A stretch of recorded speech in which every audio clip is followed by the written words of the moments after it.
Yo, yo, yo, what up, y'all? It's your boy Rob coming back at you once again with another live stream. So before we get started, you already know what to do. If you're not subscribed to the channel, make sure you hit the bell icon twice. Smash the like button, share this video out to all of your followers, and let's get it cracking, all right? So shout out to everybody who is in the room. My apologies for being late. Hopefully everyone can hear me. If you guys can hear me okay, please give me a thumbs up or a radiation emoji in the chat. If you guys are not able to hear me for whatever reason, please give me a thumbs down or an angry face. And I'm going to shout out everybody who is in the building early, all right? We got Brooklyn Queen 125 in the building. Shout out to you. We got Denise Scales. We got DeAndre. We got Vovo to Love. We got Loco Tina. And that is it. So shout out to everybody who is in the building. It is good to see each and every one of you guys. All right. So what we're going to talk about is we're going to talk about the Texas law that has been activated. We're going to talk about disease worries, and we are going to be talking about more than that. All right. Because there's some additional things that are going on. Shout out to Tony Taylor. What's going on with it, bro? So the first thing that we're going to do is take a look at this article, or this video, I should say, rather, from The Hill. And this video is analyzing the law that Governor Greg Abbott has signed into action to arrest and deport illegal immigrants. Now, the Mexican president is not happy about this law, and he's vowing to fight back. But the question to ask is, what is it that the Mexican president would be fighting back? Because in theory, the Mexican president should be on the same side as the Governor Greg Abbott, right? So let's check this out. Mexican President Andrés Manuel López Obrador has pledged to fight a new Texas law allowing state authorities to prosecute migrants entering the United States from Mexico. Texas Governor Greg Abbott said the goal of the bill is to, quote, stop the tidal wave of illegal entry into Texas. Here's a bit more from Abbott at the bill's signing. Now they're going to have the ability to arrest them and prosecute them, make them subject to jail. This law I'm about to sign will fund many more miles of wall and barrier just like this. Senate Bill 3 will help to deter illegal immigration and support our law enforcement response to the Biden border crisis. Donald Trump recently had this to say about immigrants entering the United States during a rally in New Hampshire this past weekend. They're poisoning the blood of our country. That's what they've done. When asked about Trump's remarks, Senate Minority Leader Mitch McConnell reportedly said, quote, well, it strikes me that didn't bother him when he appointed Elaine Chao Secretary of Transportation, referring to his wife who immigrated to the United States from Taiwan when she was 8 years old. And Donald Trump has subsequently besmirched 1,000 times over. He keeps calling her names. Yeah, it was interesting. Some people were reading that as him defending Trump, saying, well, of course he doesn't care about no, immigrants. I don't think he was doing that. Because he appointed him. He was showing hypocrisy of Trump. I thought it was a defense of his wife and a dig at Trump. That's what I thought too. But I did see some liberals saying, oh, this is unconscionable. He'll even throw his wife under the bus in a defense of Donald Trump. Yeah, no, I don't think that's what he was doing. Yeah, he was pointing out that didn't matter to Trump so much. Again, I think Trump was obviously very imprecise and probably maybe meant illegal immigrants, not all immigrants. I mean, everyone was an immigrant at some point, so that doesn't make a lot of sense. But almost everyone. Okay, yes. So Mexico's objective. So now here's my question, and shout out to Crew Royalty, shout out to Maggie, shout out to Tony, and shout out to Tasha. What's good with y'all? Good to see y'all. Why is it that when we're talking about this in the mainstream media, you have the mainstream media attempting to confuse the narrative? When these situations are being discussed, what is being discussed is the attempt to curtail illegal border crossings. Would you guys agree? Shout out to Vega. What's good with it, Vega? If you guys agree with that, then give me a thumbs up. If you guys disagree with that, then give me a thumbs down. Knowing that that's what we're talking about is the attempt to curtail illegal border crossing.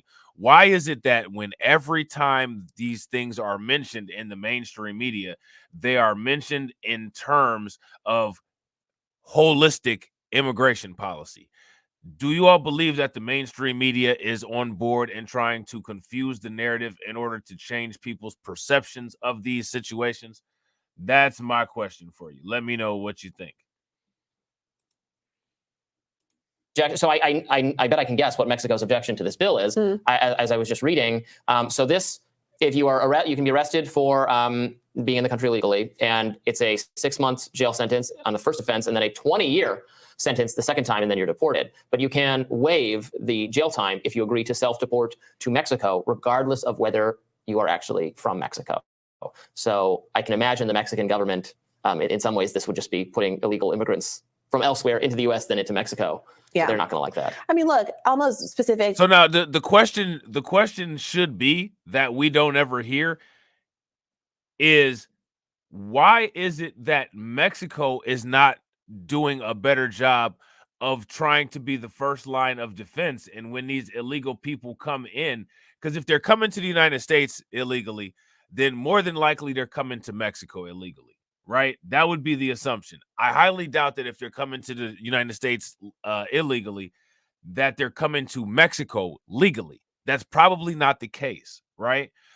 Being that that's not the case, the question then becomes, well, why isn't Mexico taking a more proactive approach at doing something to stop some of this? That's the question. And real quick, shout out to everybody that's watching. I appreciate each and every one of you guys.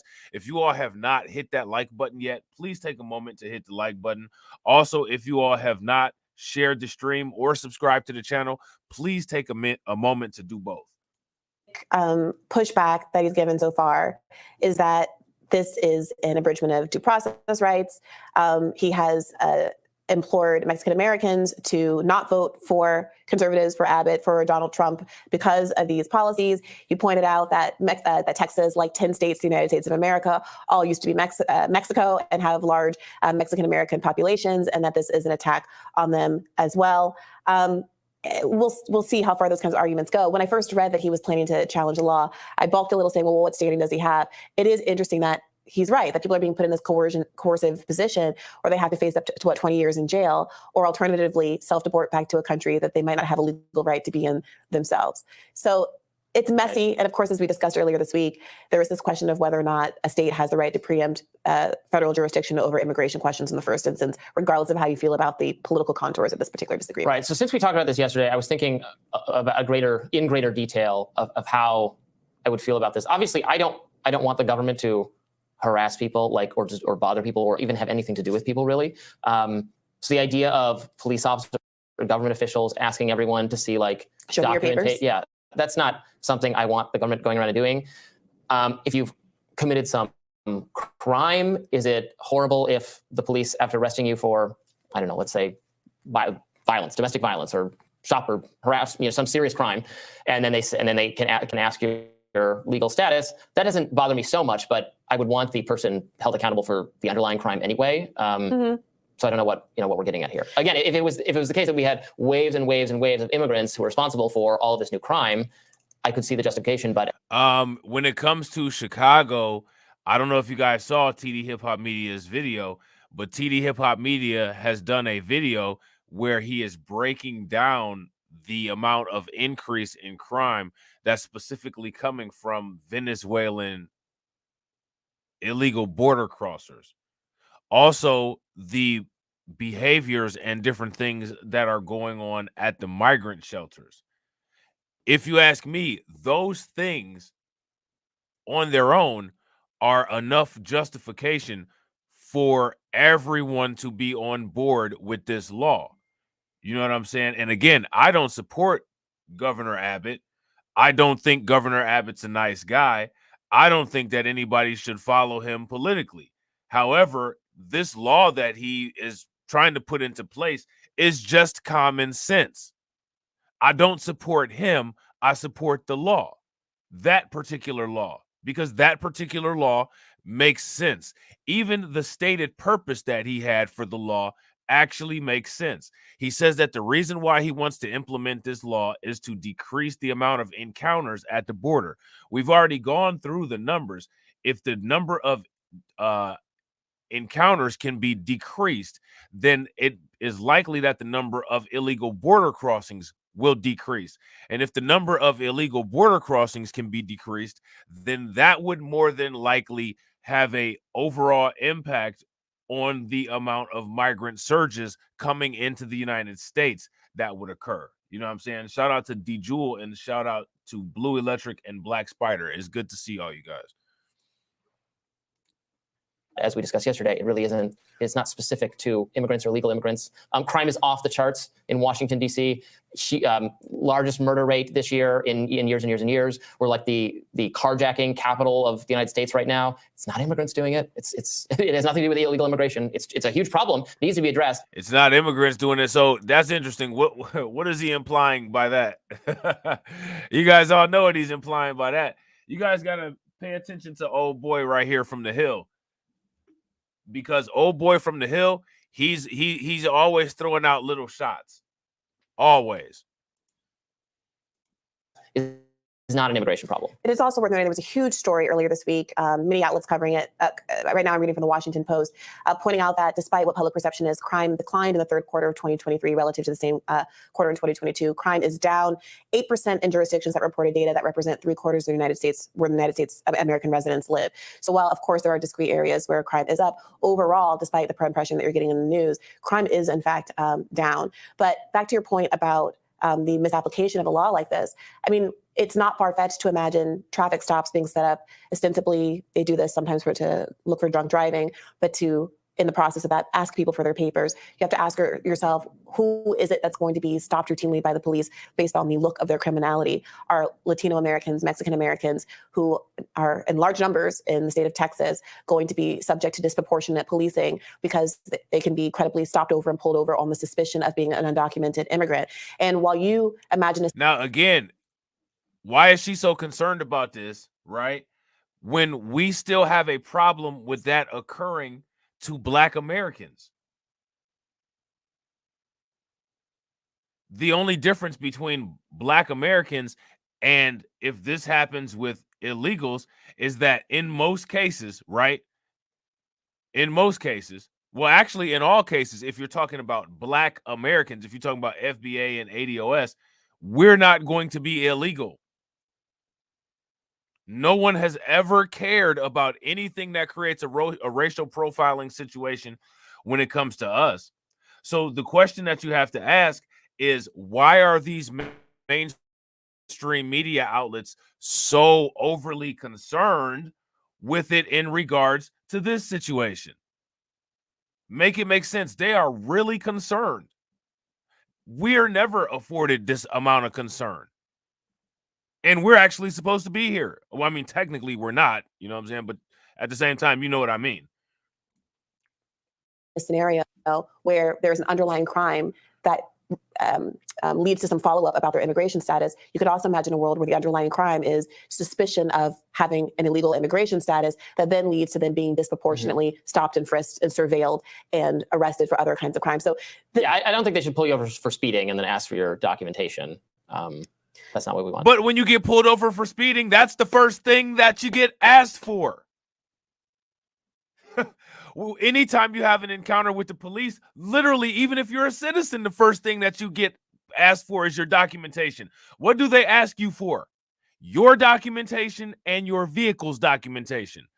License and registration, please. Your driver's license and your vehicle registration. And more than likely, your car's identification, which is your license plate, has been ran by the police officer before you get pulled over. If what I'm saying is true, give me a thumbs up. If what I'm saying is not true, give me a thumbs down. The question that we really need to start asking is, why are they trying to create these workarounds for these illegal border crossers? And why are we not applying the same logic to how a citizen is treated? Not going on. Right. But if history is any indication, these kinds of laws are abused in exactly those sorts of ways. So there are huge civil liberty implications here. And I don't think AMLO is wrong to say to Mexican Americans, this affects you regardless of you being an American.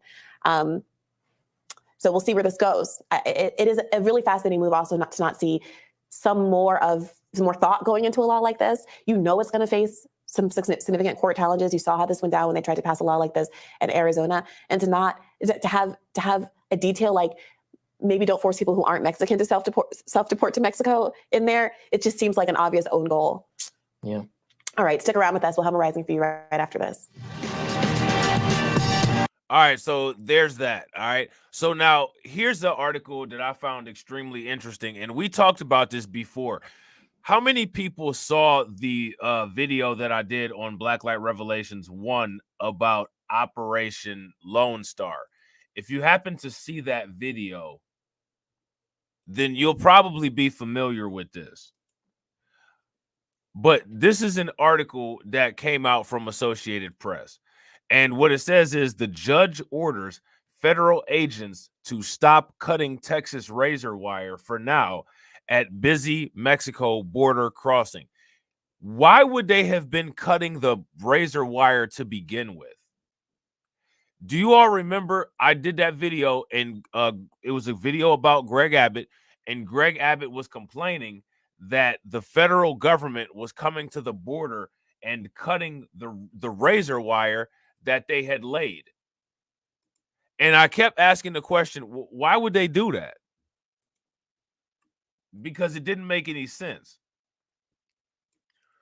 So now here it says a federal judge Monday ordered Border Patrol agents not to interfere with razor wire that Texas installed at busy crossings for migrants on the U.S.-Mexico border, ruling that the barrier can only be cut to provide aid during medical emergencies. Why would the federal government be intervening in trying to take that razor wire down to begin with? Imagine what this is doing as far as taxpayer dollars. You got taxpayers paying the Texas government to put this razor wire up, and then you have the federal government coming through and cutting it down, which doesn't make any sense whatsoever. None. It makes zero sense. The temporary restraining order signed by the U.S. District Judge Aaliyah Moses allows federal agents to cut the wire in order to provide emergency medical aid to migrants, some of whom were gashed or snagged by the wire after crossing the Rio Grande to sneak in to enter Texas.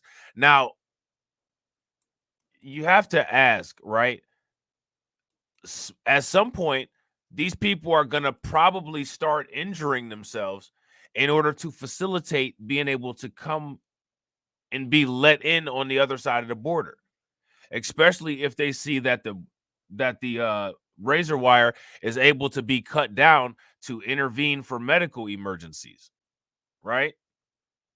But Moses otherwise ruled that the barriers should remain intact for now as a court case over the barrier moves forward. The state last week sued the Biden administration over destruction of razor wire in Eagles Pass, where thousands crossed in late September, outpacing federal processing resources and humanitarian aid. Now, shout out to TD Hip Hop Media again. I just saw TD Hip Hop Media's video that he did about this, right? And in his video, there was a news clip, and the news clip said that Border Patrol is working at 600% of capacity. What does that mean? They're working at 600% of capacity. What does that mean? What does that say? What that means is that they're working at 6 times the normal workload. 6 times the normal workload with one employee. And then on top of working with 6 times the normal workload, you have the federal government coming through and cutting the wire. So now here it says, another win for Texas in our historic border mission. Abbott posted on X, formerly known as Twitter. Spokespersons for the U.S. Customs and Border Protection said they do not comment on pending litigation, but will comply with the order. Border Patrol agents have a responsibility under federal law to take those who have crossed onto U.S. soil without authorization into custody for processing, as well as to act when there are conditions that put our workforce or our migrants at risk, the agency said in the statement. What about when the migrants are putting themselves at risk? And also, how does the wire put the workforce at risk? Here's a better question. If you ask me, working at 600% of capacity, that puts you at a big risk. Working at 600% capacity definitely puts you at a big risk. What about that? So now here it says the order by Moses only specifically mentions wire installed in Eagles Pass. So that's important. Texas National Guard members have also installed wire barriers at other sections of the border where crossings are high, including Brownsville and El Paso.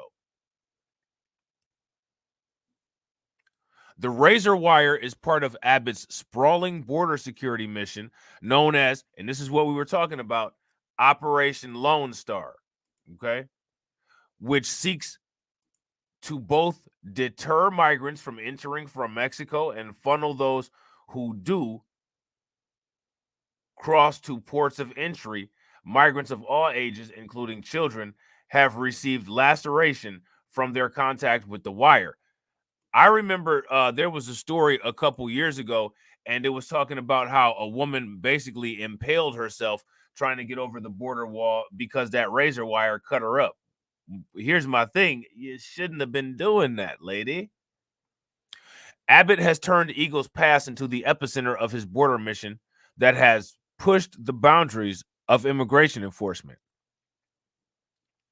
Over the past 2 years, Texas has put floating barriers on international waters, raised islands without federal authorization, and bused thousands of migrants to cities led by Democrats across the United States. Now, speaking of busing, right? Speaking of these busings, do you guys recall? I talked about this, and TD Hip Hop Media also talked about this. In Chicago, Mayor Brandon Johnson is trying to make it illegal for buses to drop off migrants unannounced. You guys are aware of that, right? If you guys are aware of that, give me a thumbs up. If you're not aware of that, then give me a thumbs down. They're now taking a new approach to how they're getting the migrants to Chicago. At some point in a live stream that I do tomorrow, we will be talking about that, okay? He is now seeking to give all Texas police the authority to arrest migrants and order them to leave the country under legislation that Republicans are moving through the state legislature. Texas contends the federal government is undermining their border security efforts by cutting razor wire. And I think that they are. Again, like I said, I don't support Governor Abbott at all. However, what's right is right. And I believe on this particular issue, in this particular venue, what he's saying and is doing are correct. You know what I'm saying? I don't disagree with him on this. Texas is correct. The federal government is undermining their border security efforts by cutting the razor wire. In the lawsuit, the state pointed out that thousands of migrants have entered into the country illegally in Eagles Pass. The order takes effect until November 13th. A hearing in the case is set for next week. All right. So that's what we have going on with the Texas government interfering as well as intervening, or I'm sorry, the federal government interfering as well as intervening in those border security efforts and trying to keep the razor wire down, which I don't understand. If the Biden administration is not doing anything, right? If they're not doing anything to maintain border safety and security, why then would they be so invested in taking the razor wire down? Somebody make that make sense. So we now have this article here, or this news report here, and this is from Fox News, right? And what they're saying is that the December migrant encounters are on track to shatter records. If December is going this way, what do you all think that January is going to look like? And real quick, shout out to everybody that's watching. We got 20 people watching. and we got 24 likes. If everybody could take a moment, smash that like button and get us to 30, that'd be great. Border Patrol sources confirming that more than 12,000 migrants have been encountered near the southern border. That just happened on Monday. That is a single-day record. That's insane. And with no sign of the surge slowing down, Customs and Border Patrol Protection is calling in reinforcements as personnel from the Federal Bureau of Prisons is being deployed. Griff Jenkins has been to the border several times, and he joins us live from Washington. This is crazy. This is crazy, Griff. Yeah, it is crazy, Lawrence and Brian. And you know, my Mexican sources say the quote pipeline is full, meaning more are on their way. And yesterday's images are just stunning to see. From Eagle Pass, Texas to Lukeville, Arizona, separated by 1,000 miles. Thousands of migrants illegally crossed, overwhelming Border Patrol agents in Texas. DPS officers were just standing by helpless, hoping razor wire will stop them, which it didn't. Fox News, by the way, learning just moments ago, Brian and Lawrence, a total number for this month so far in December, 190,000 plus migrants. It's on track to shatter records, and it comes. That is a lot. That is a huge number. Now, with the increases, right? With the rate of increase that continues to happen, this number here at 109, that's close to 200,000. What do you all think that the January numbers are going to look like? After that Monday single day record set with 12,600 in a single day, fueled by the utter chaos in Eagle Pass. They're still trying to process that giant group from yesterday, 4,500 migrants. You're looking at right there on your screen, 5,300 in custody. They're 260% over capacity. And by the way, in that group of 4,500, let's note there were. So now this right here says that they're 260% over capacity. What this means right here is that they're working in this particular sector here 2.6. That's more than double, almost three times the amount of capacity.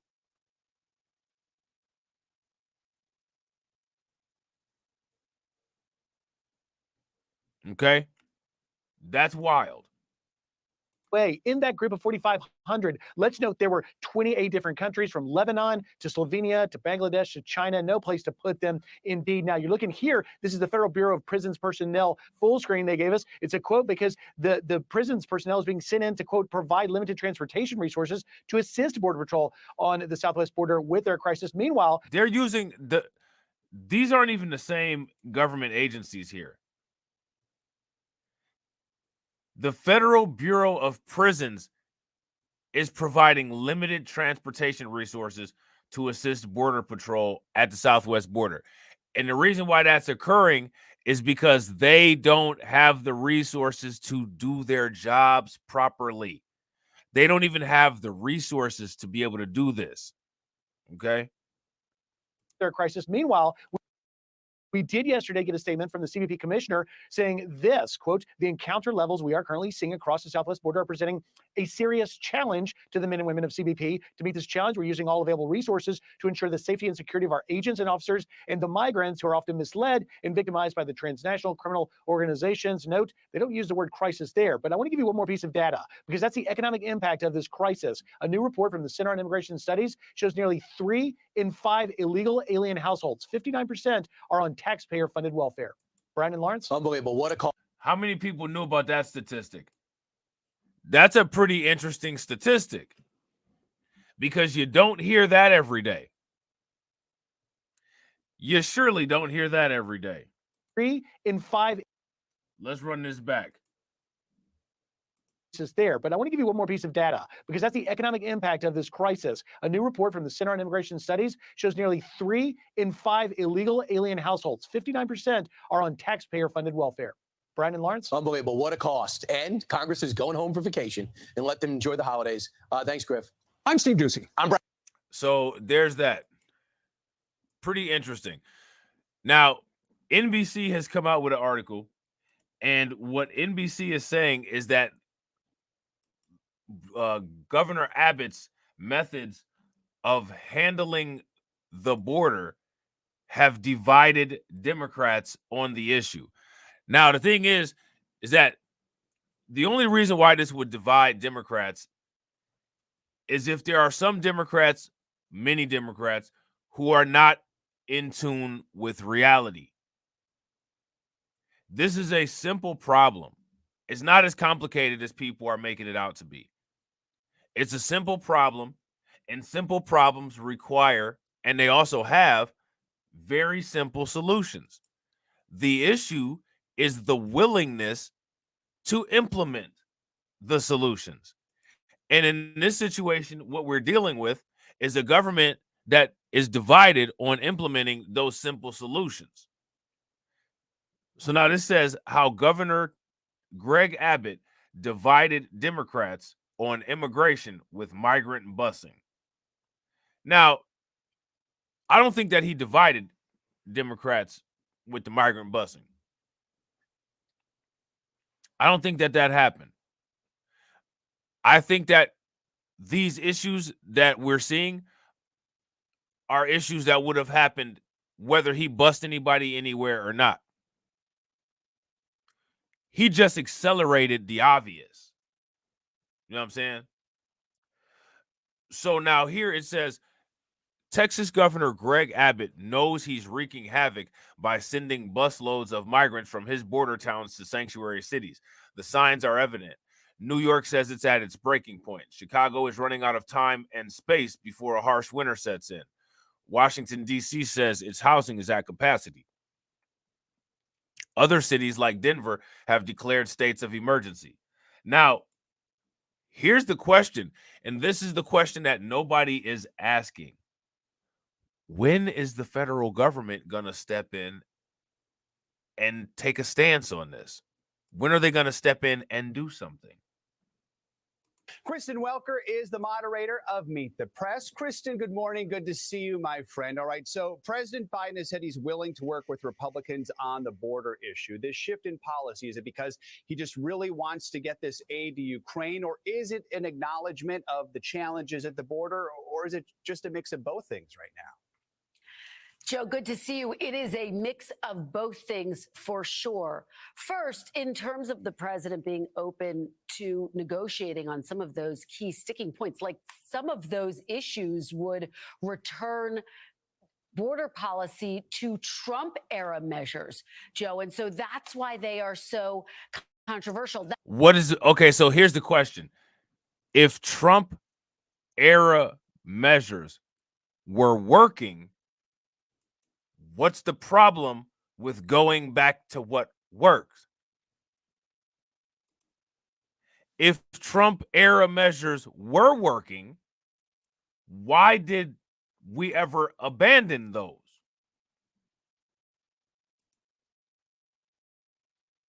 Why would you abandon things that you know that are working?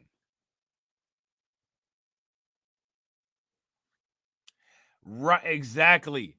Facts. If you guys agree with Ronnie, give me a thumbs up. If you guys disagree with Ronnie, give me a thumbs down. Ronnie says it's time to look at it because they won't let him give more billions to Zelensky. Facts.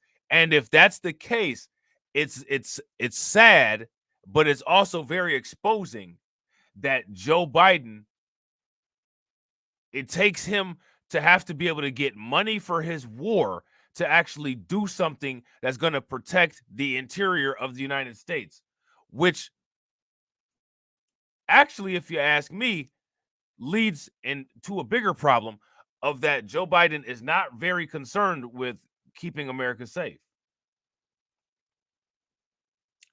And shout out to Maggie. Maggie said they did not want to admit that the red turncoat was right. Yeah, facts.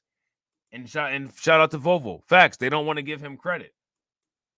That's all it is. And look at the problems that the ego trip is causing. It's ridiculous. That's why Julie had that pushback there, the reporting about that call from the Congressional Hispanic Caucus. On the other hand, look at the polling. President Biden actually trails Republicans when it comes to his handling of this critical issue. So there is certainly a political piece of this as well. Could this potentially help him in a general election? Because you have a growing number of Republicans, but also Democrats saying that they want to see tougher measures at the border. I've been talking to lawmakers on Capitol Hill on both sides of the aisle who say this deal is basically a political gift for President Biden. It would allow him to win over more moderates and more independents in a general election. But could it wind up backfiring with his progressive base? That remains to be seen. Still, as Julie just reported, it seems like some progress is being made. Joe. All right, Kristen, thank you so much. We'll look for more this morning on Meet the Press. I don't think that any progress is being made. So now here it says for more than a year, Abbott has regularly sent busloads of migrants to cities that have deemed themselves sanctuaries to immigrants.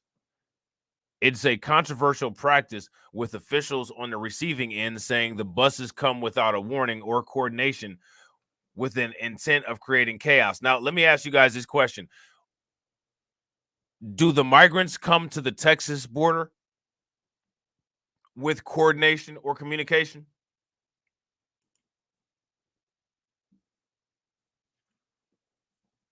If the migrants come to the Texas border with coordination or communication, give me a thumbs up.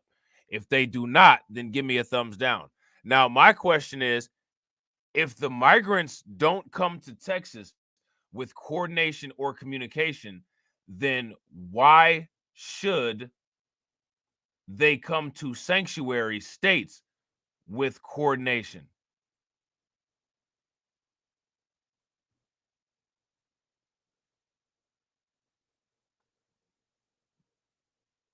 Is that a fair question to ask? Is that reasonable? Is that logical? Since April of 2022, the Abbott administration has bused some 75,000 migrants from Texas to 6 cities, according to the governor's office. Abbott has says it all began from a sheer desperation while overseeing small border towns bursting at the seams with migrants. That's something that he blames on President Joe Biden's border policies, which he says are lax. Along the way, however, a different phenomenon has taken over. Democrats are raising the alarm on immigration, with the leaders of sanctuary cities and blue states thousands of miles from the southern border now warning that their situation is dire. Democrats are calling on the White House for more funding and to seize control over the interior operations to ensure migrants are sent to areas that have the capacity to take them in. Now, here's my question for you guys. Where are some areas that have the capacity to take migrants in? Do we know of any?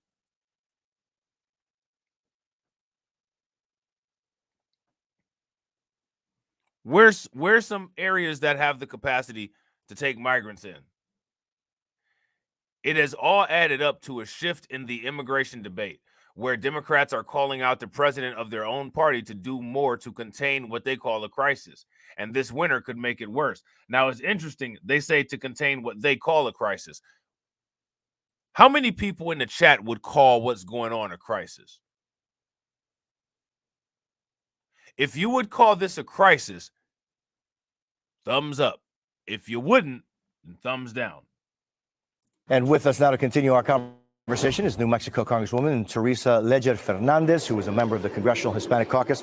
Congresswoman, it's great seeing you. I thank you for your time. So the president has said he is willing to make significant compromises in order to get the foreign aid bill through. What do you make of this new reporting on what the White House is apparently willing to support? What we would like to see is that the White House also engages the Congressional Hispanic Caucus, the Latino senators, the Latino House members in this conversation, because we want to make sure that we are not just negotiating coins to be given away, but that when we are negotiating something, that we include what our communities need. We have comprehensive immigration reform proposals that would help at the border. We need to look at how do we address our dreamers who have been waiting too long. Our Workforce Modernization Act, it's a bipartisan effort, and our communities need that. Our business and economy needs that. So we need to be included in those discussions so that we can make sure that what we get out of here is acceptable to the Latinos in the House and in the Senate. Your colleague, Congressional Hispanic Caucus Chair Nanette Barragan, told me yesterday, right here on our show, that if the Biden administration were to give in to Republican demands on border security, it would set a dangerous precedent. How do you view that? We need a record. Now, here he says that if the Biden administration will give in to Republicans on border security, it would quote unquote set a dangerous precedent. What about if illegal migration, illegal border crossing ruins the United States? Wouldn't that set a dangerous precedent too? You know what I'm saying? What are we more concerned about here? These are the silly games that they play. You know what I'm saying? Shout out to Jesse and shout out to One More Chance. What's good with y'all? Recognize that immigration reform needs to be done in a manner that's not a pressure cooker. We should not be sort of bargaining chips without being involved in the conversation and looking for solutions that make sense, that aren't just giveaways to the extreme MAGA part of the party here.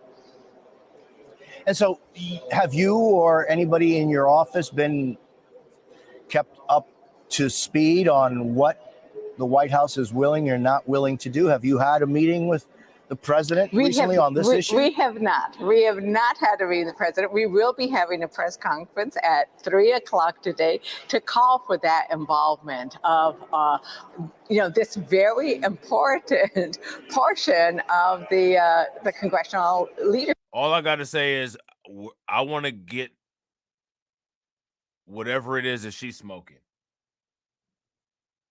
Whatever it is that she puts in her blunt, that's what I want in my blunt. Leadership. I mean, we're in leadership. We represent 42 members on the Democrat side. We need to be involved in these conversations. And Congressman, turning now to the vote we expect today on the President Biden impeachment inquiry. You sit on the Rules Committee, which approved a resolution yesterday authorizing the inquiry. Obviously, you're in the minority, but you voted against that and called it political theater. What do you mean by that? Republicans are engaged in political vengeance at the behest of the twice impeached, 4 felony convicted Trump, who is mad because he got impeached. But remember what it was for. It was for an attack on the Capitol, and the Capitol Police, who are standing outside this building right now, they know what it means to be beaten and battered as Trump tried to overturn the election. Man, they will only allow one particular group of people to quote unquote beat and batter the damn police. If that was other people, and you know what I'm talking about, they would have been mowing people down like St. Valentine's Day. And what this is about is vengeance for that, because after 11 months of investigation, they have zero evidence that President Biden engaged in anything that is near an impeachable offense. There's nothing there other than he's a good father and brother. He fought corruption, and he respected the rule of law and the independence of the Department of Justice. That's what we have.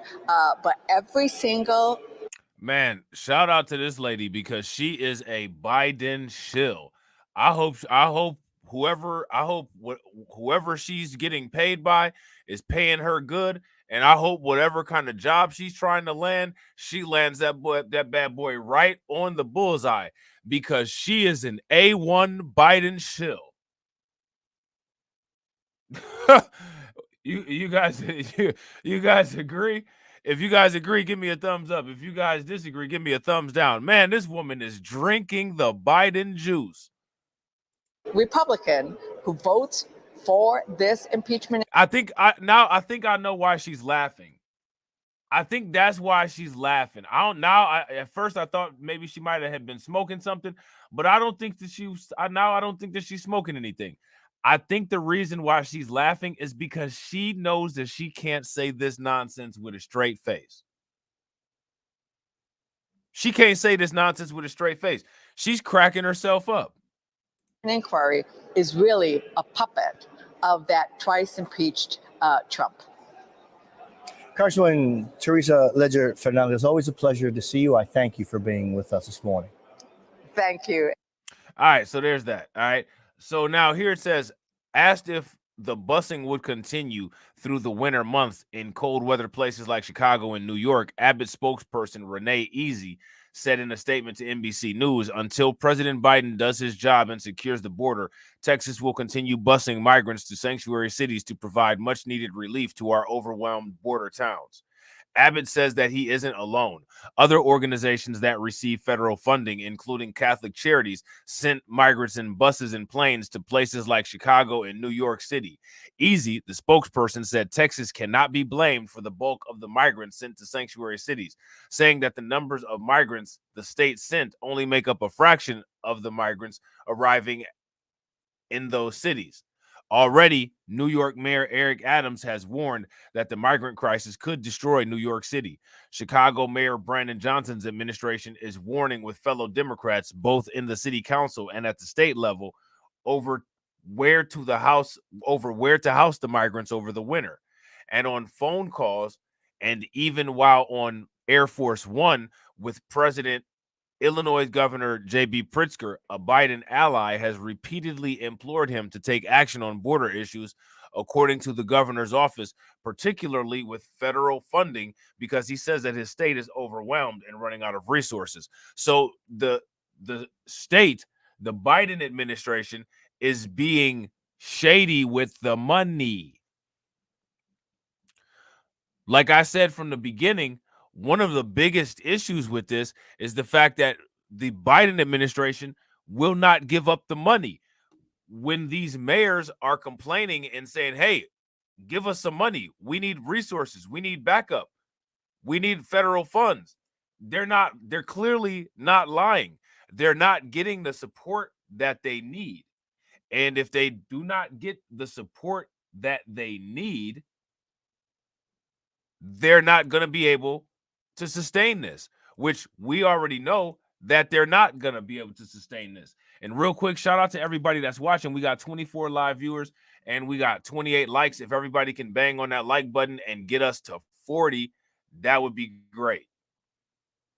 So now here it says, from Abbott's standpoint, it's a shift that's long overdue.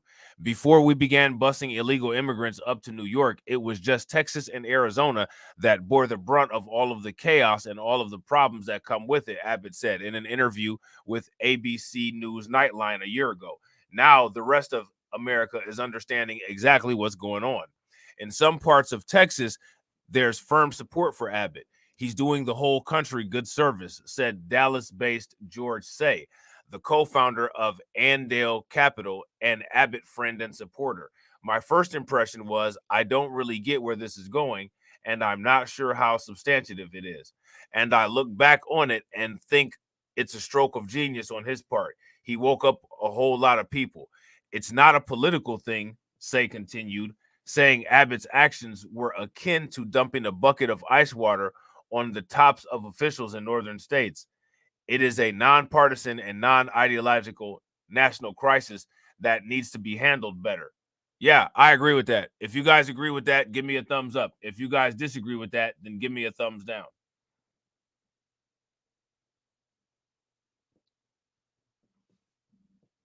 Let me know what you guys think. Brian Steinhauser, a Texas-based Republican strategist who also serves in the Texas State Guard, was among the first to execute a gubernatorial order to deploy groups of migrants on buses, he said. Steinhauser noted that if a city as large as Chicago was feeling the impact of immigrants sent by the hundred, imagine the impact on tiny border towns that are regularly seeing migrants by the thousands. What you're seeing with these numbers is some of that blowback from communities that feel like they're now competing for resources, competing for services with those folks. Steinhauser said of northern states struggling with migrant influxes, it's now hitting the Democratic Party in Democratic-run cities and creating a wedge within the Democratic Party. It is indeed creating a wedge.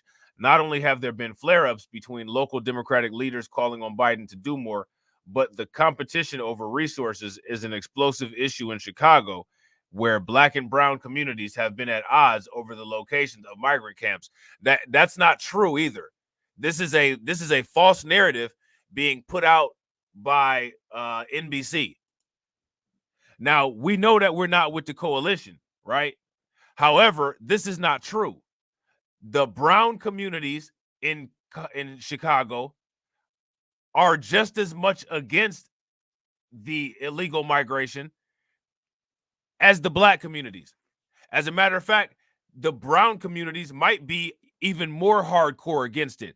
Y'all saw how they were turning up at Brighton Park. How many people saw how those brown communities, those immigrant communities at Brighton Park were turning up at the city council meetings because they were against this? I don't know which city council meetings were more rowdy, the Amundsen Park city council meetings or the Brighton Park ones.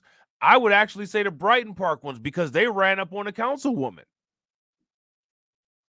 They didn't do that at Amundsen Park.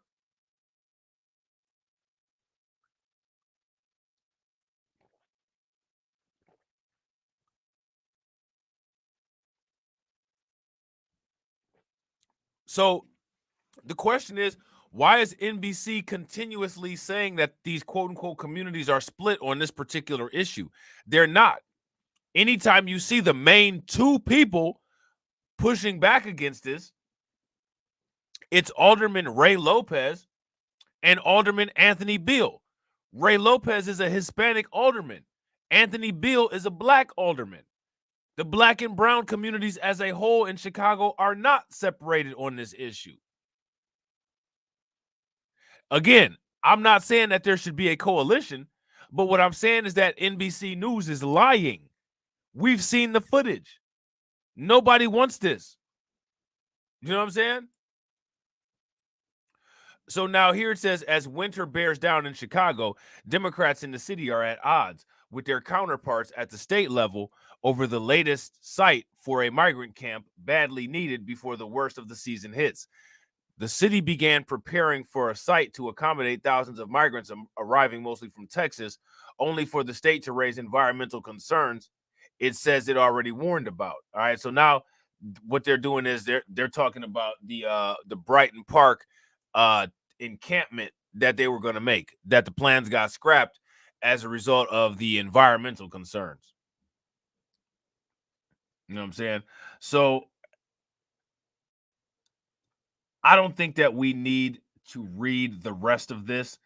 What I think I'm going to do is I think I'm going to pull this over to the side here, and we might look at the entire article a little bit later because there's more stuff that I want to show. Now,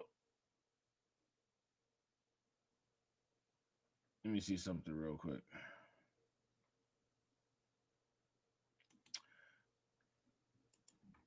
We're going to take a look at this because they just mentioned on the Hill, on Rising, right, that the measures that Governor Abbott put into place shouldn't be utilized because we shouldn't be associating, quote unquote, criminality with the migrant crisis. Now, there's a report that came out from Fox that's titled "Chicago Migrant Epidemic is Devolving into a Crime Epidemic," which it is. They've shown massive pieces of evidence that support that notion. So we're going to check this out. Instead of directing his ire where it belongs at Joe Biden's administration, Chicago's Democrat Mayor Brandon Johnson has decided to sue bus companies for transporting illegal migrants into his sanctuary city. Last month, Chicago's City Council passed a series of laws meant to regulate buses dropping off migrants. He's now launched 55 lawsuits against what he's deemed rogue companies for violating the regulations. Meanwhile, now here's my question, guys. What do you all think is going to happen with these lawsuits? Are these lawsuits going to go anywhere?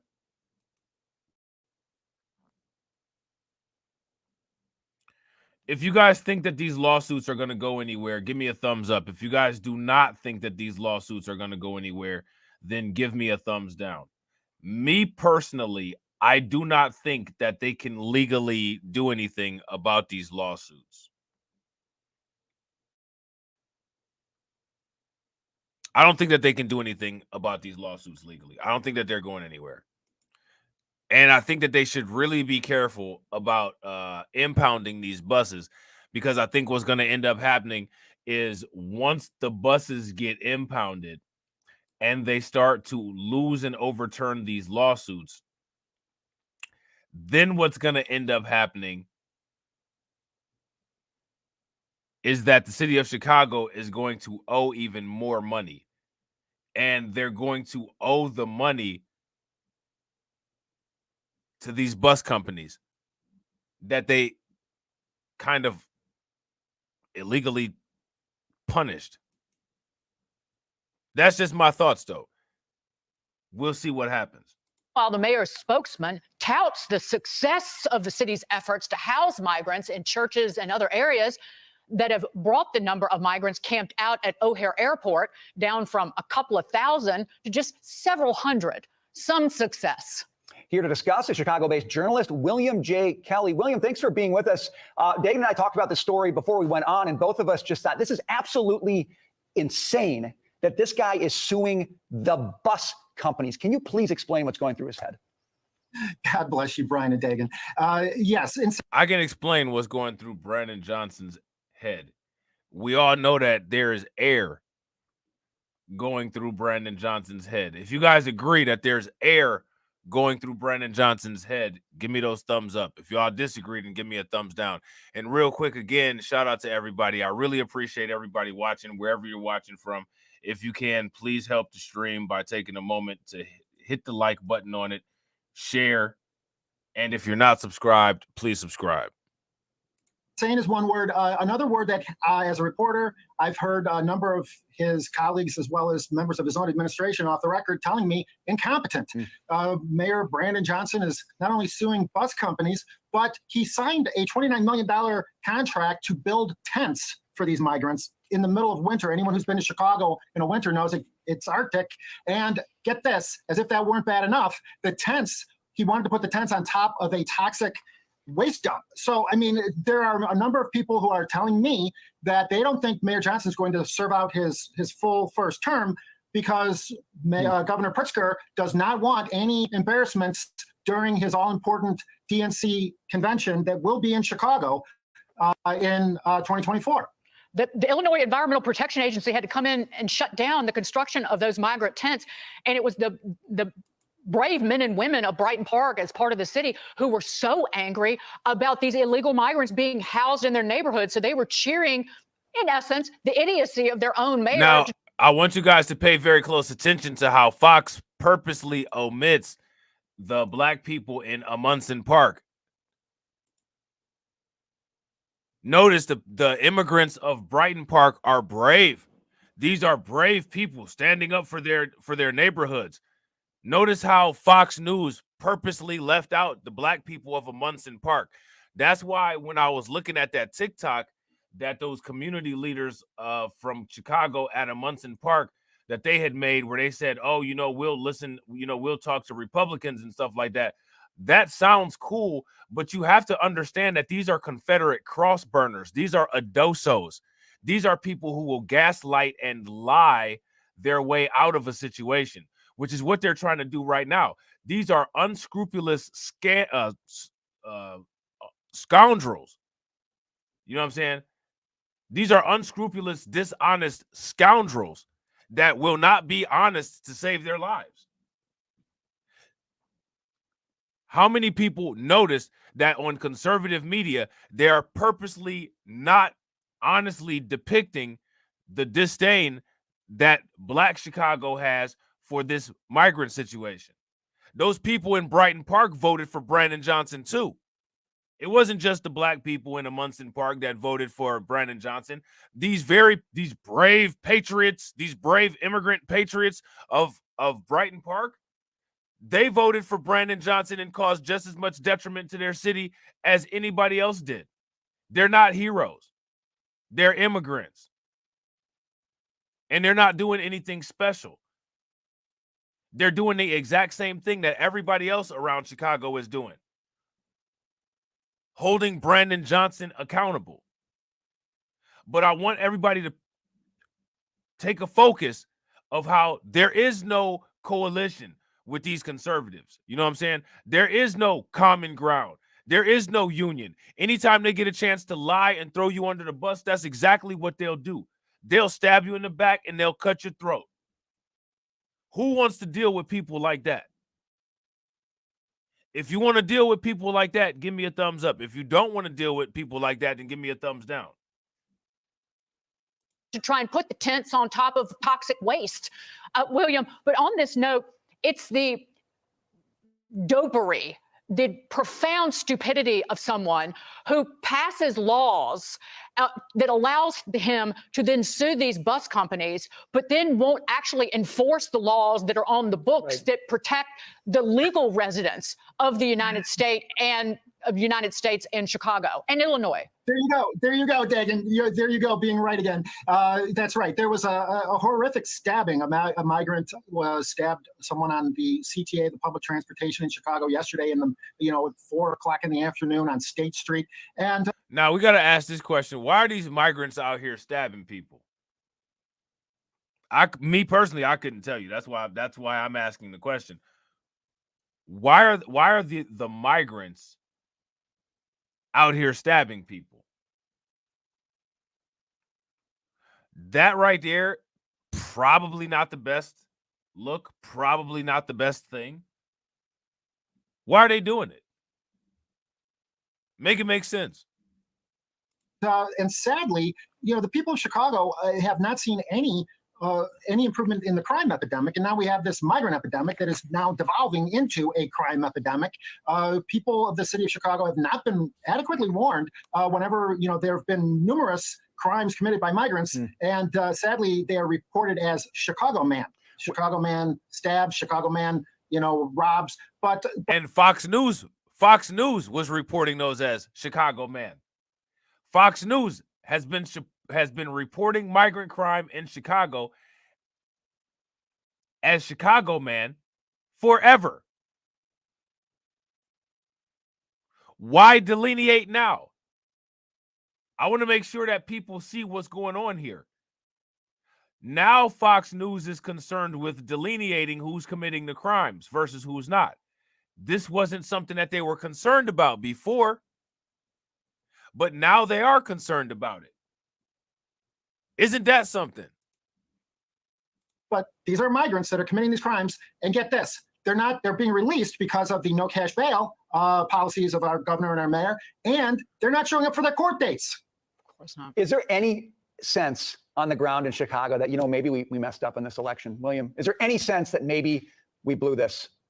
Well, here's a weird one for you. The president of the Illinois NAACP is under fire today because she is calling the migrants savages. Now, did you ever think in your life that you would hear the president of the NAACP calling their black and brown people savages?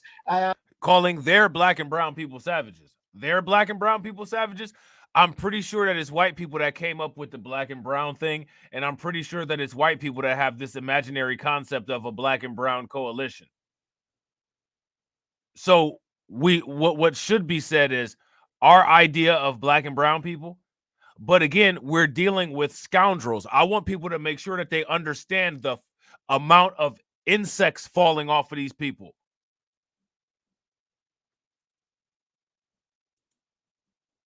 Now, what is Governor Pritzker or Mayor Johnson going to do? Are they going to ask for her to resign? God only knows. Obviously, as you well know, if that was a Republican, heads would roll. When those hundreds of teenagers were looting this convenience store just a few months ago. There you go. There you go. So now that there you go.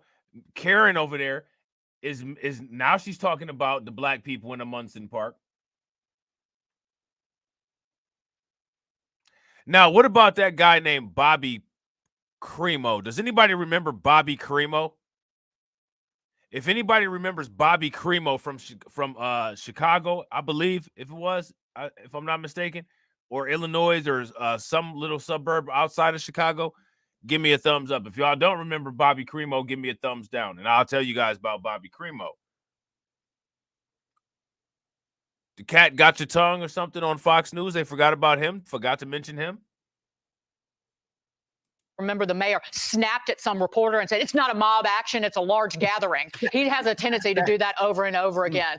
Again, the control of language, that's all the left is good for. William J. Kelly, thank you so much. The control of language, that's one of the ways that these people have been attempting to derange internal politics and confuse people for centuries. And now they're frightened and terrified that people are waking up from it. Bobby Cremo was a little degenerate that shot up some type of festival in Chicago or in Illinois. I'm not sure if it was Chicago. I don't want to say Chicago, but I know that it was in Illinois. He was a mass shooter, fit the mass shooter profile.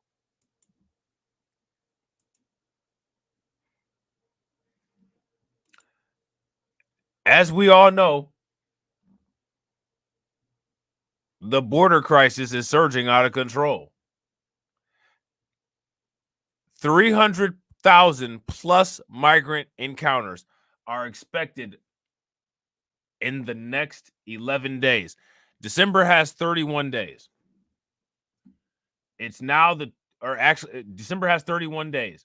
It's the 21st right now, which means 10 days. So in the next 10 days, they're expecting the migrant encounters to exceed what they are, plus enough to make it total out to be over 300 in December.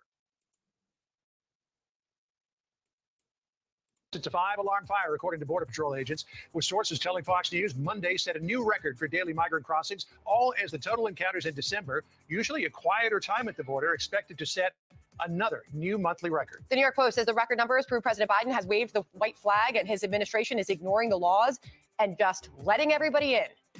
Bill Malugin is live at the border. Let me ask you guys this. Do you all agree that Biden has just waved the white flag? They've surrendered and they're just letting everybody in. And again, remember, we're examining this media, news reviews, right?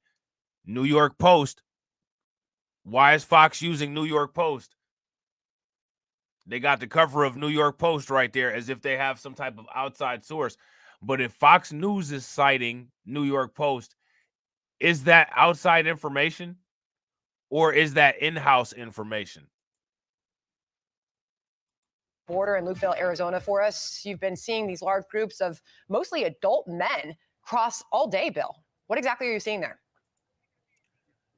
So again, if you guys haven't watched TD Hip Hop Media's live stream that he did, the most recent one, I think he did it tonight, as a matter of fact, make sure you guys go and check that live stream out. This is another point that he hammered home very well, that there are massive amounts of military age single men coming in at the border. Not the families like they're advertising, not the families like they're saying, military age single men.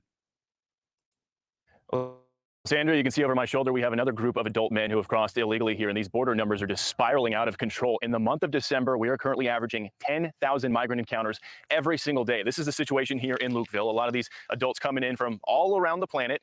Actually had a couple of guys from Afghanistan out here a little bit earlier. They are considered special interest aliens. They will be subject to additional vetting, but we'll show you how all these guys got here. Take a look at this footage we shot just a couple of hours ago. They were part of a group of 500 that crossed illegally early this morning through an open breach in the border wall cut by smugglers. They then marched up here to this outdoor Border Patrol processing area where we're standing right now. Some of them had their iPhones out. They were taking selfies, sending images back home to let folks know they arrived here successfully in the United States, as this Tucson, Arizona sector just remains overwhelmed in the epicenter of this border crisis right now. More than 2,800 illegal crossings yesterday alone. We actually had a chance to catch up with some Indian guys who had crossed illegally, had a little chat with them. Take a listen. Where are you guys from? India. Everybody here from India? Yeah, India. Where do you guys want to go in the United States? What city? California. California? California? Everybody here, California? New Jersey, Seattle, New York. Okay, and why? Now look at this. Look at all these Indian individuals.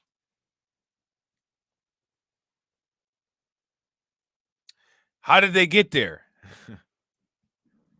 They made it all the way from India to the southern border. How did you guys come here to the U.S.? Sorry? English, no. English? Do you want to work? Yeah. You want a job? Also, so they don't. How do they look now? Mind you, they don't speak English, but they're continuing the conversation.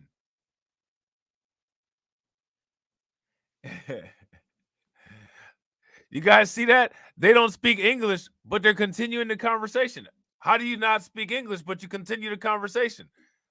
Make it make sense. Okay, and why did you guys come here to the U.S.? Sorry? English, no. English? Do you want to work? Yeah. You want a job? Yes, yes. No, what? No? You don't want to work? Why'd you? Life danger. Life in danger. And then take a look at this. We talk about how backlogged the asylum system is. This is a notice for a Colombian woman who crossed illegally and was released into the U.S. for her to check in with ICE in New York City. And look at the date, 2031, 8 years from now. I talked to her immigration attorney. He says he was left absolutely stunned. Look at this. Confirmed appointment, Thursday, January 23rd, 2031. That's not a typo.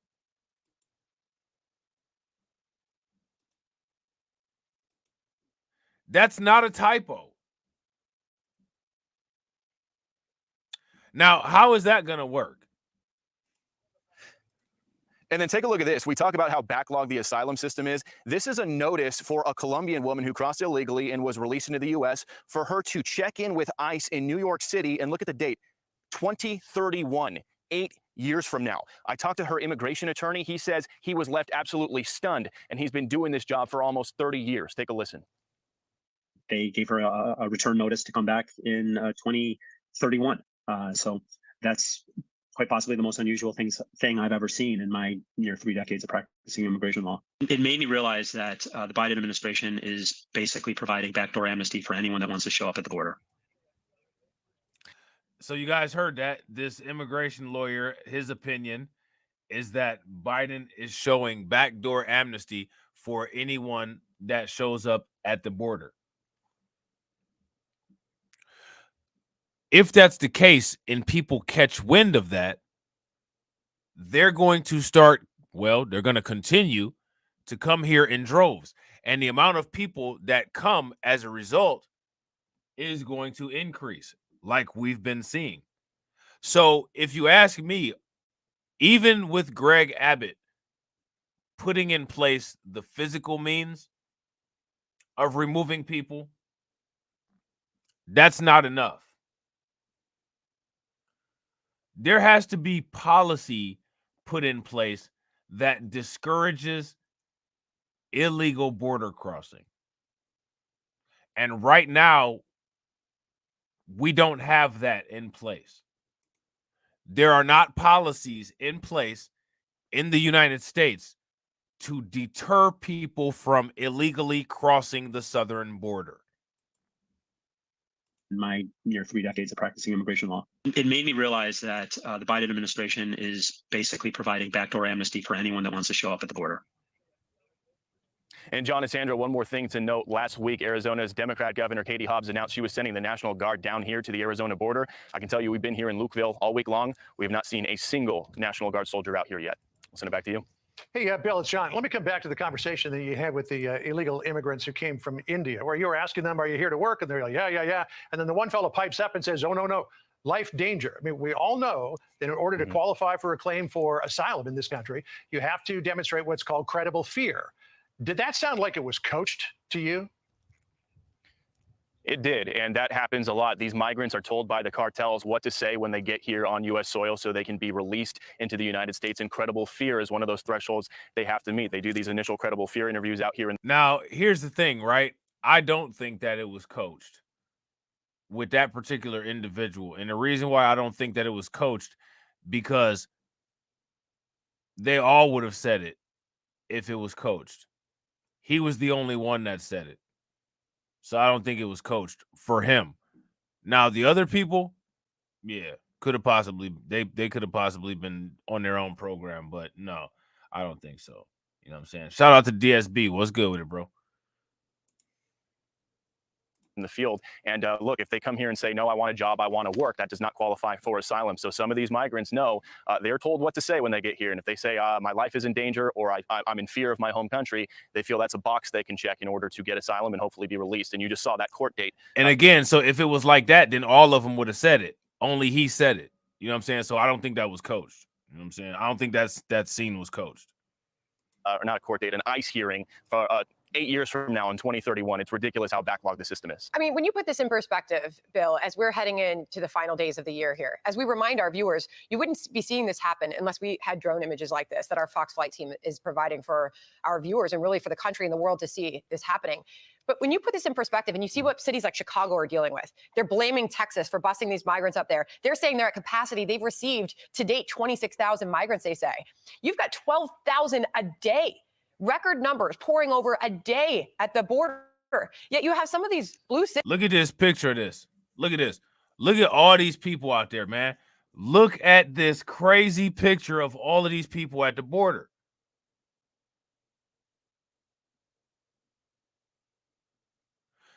Biden is not doing anything.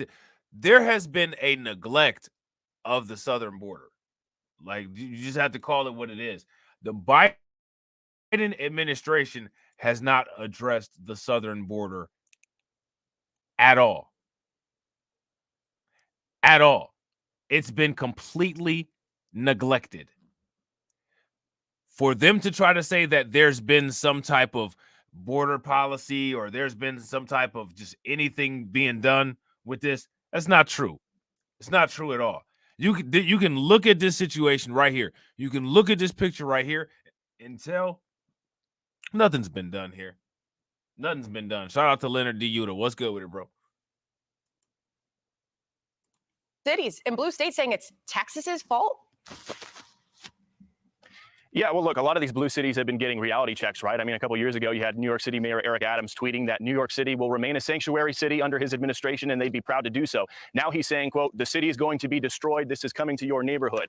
Katie Hobbs has been critical about what other Republican governors have done at the border, particularly Governor Abbott. Now she's sending the National Guard down here to the border, or allegedly. We still have not seen them yet.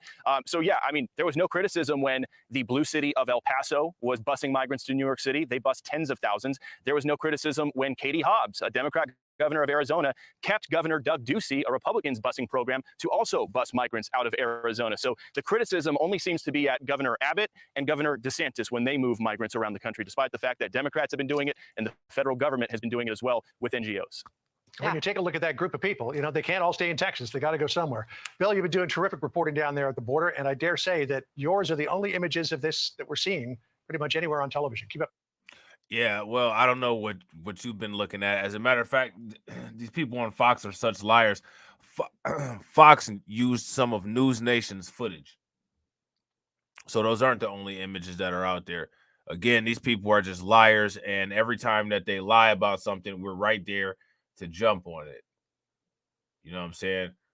We're going to be right there to jump on it. So now I want to take a look at this video right here because this is what they're saying about this bill that was put into place in Texas internationally.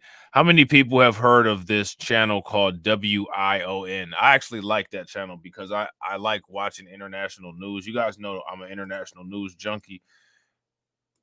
They actually did a report on this, and we're going to check out what they think about it. Remember, those individuals that we just heard from on Fox were Indian. So let's see what the news is talking about here. Now, a new immigration law will take effect in March next year. The bill signed by Governor Greg Abbott has stirred controversy over the powers it grants to local authorities in dealing with suspected illegal immigrants that have entered the U.S. state. The Republican leader signed the SB4 bill on Monday. Critics and migrants are crying foul over the controversial move, which clamps down on fundamental human rights. I will sign 3 laws today to better protect Texas and America from Biden's border neglect. The first is Senate Bill 4 from the 4th special session. The goal of Senate Bill 4 is to stop the tidal wave of illegal entry into Texas. It creates a criminal offense for illegal entry into Texas from a foreign nation. Some lawyers have gone on to say that the powers of law enforcement to arrest someone on grounds of suspicion can potentially trigger a new wave of racial profiling in the desert state. Now, here's my question. What do you all think about these claims of racial profiling? We all know that that's nothing, that's false flag, that's nonsense. But I'm curious as to exactly what you guys think about it. Similar bills are also pending in other state legislatures, including Florida, Louisiana, and North Carolina. Arizona has already passed an immigration law in the same lines.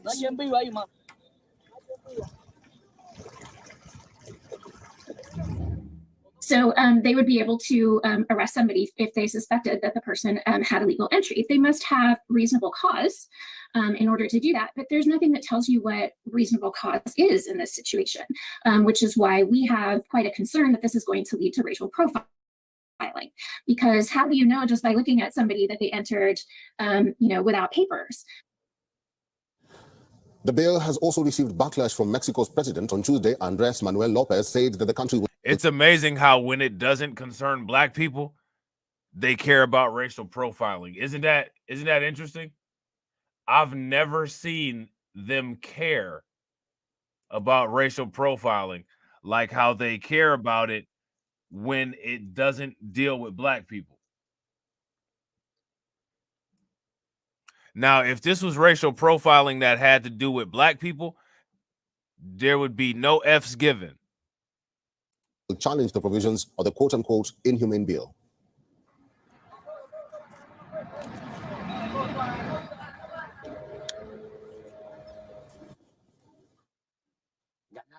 It's inhuman and politics related.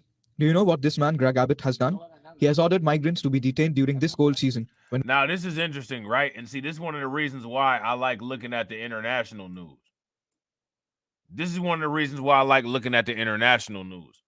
Because we haven't heard what the Mexican president said yet. Yeah, and that's facts. Big facts. If you guys agree with Crew, give me a thumbs up. Racial profiling only applies to black people. Everyone else is white. That's facts. If you guys disagree, give me a thumbs down. I agree with that.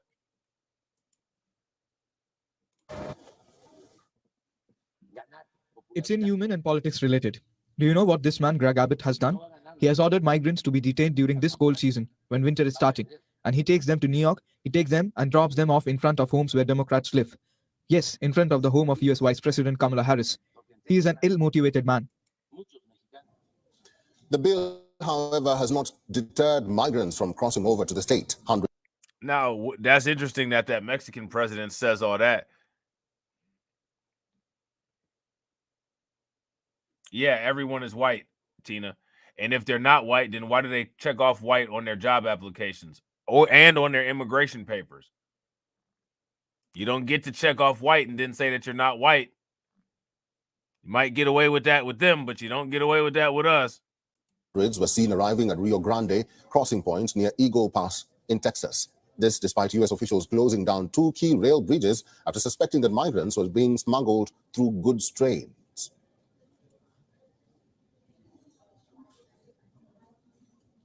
WeOn is now available in your country. Download the app now and get all the news on the move.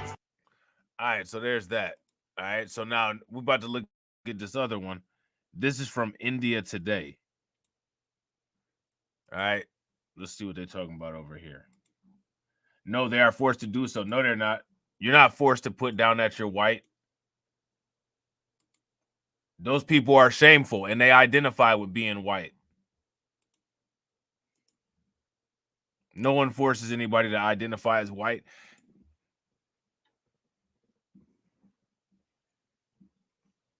They put white because they're encouraged to and because they want to.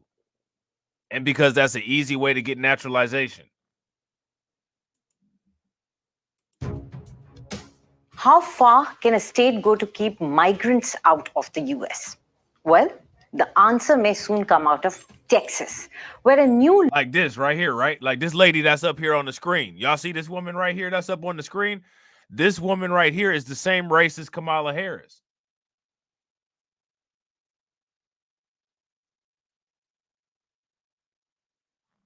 This lady is the same race as Kamala Harris. But you got all these white people You know what I'm saying? Saying that she's black. And she grifted off of being black. But make no mistake, this lady right here, this woman here is the same race as Kamala Harris. Law signed by Republican Governor Greg Abbott this week will allow police to arrest migrants who cross the US-Mexico border illegally and give local judges the authority to order them to leave the country. Acting quickly, civil rights groups and a Texas border county filed a lawsuit on Tuesday that seeks to stop the measure from taking effect in March, calling it unconstitutional.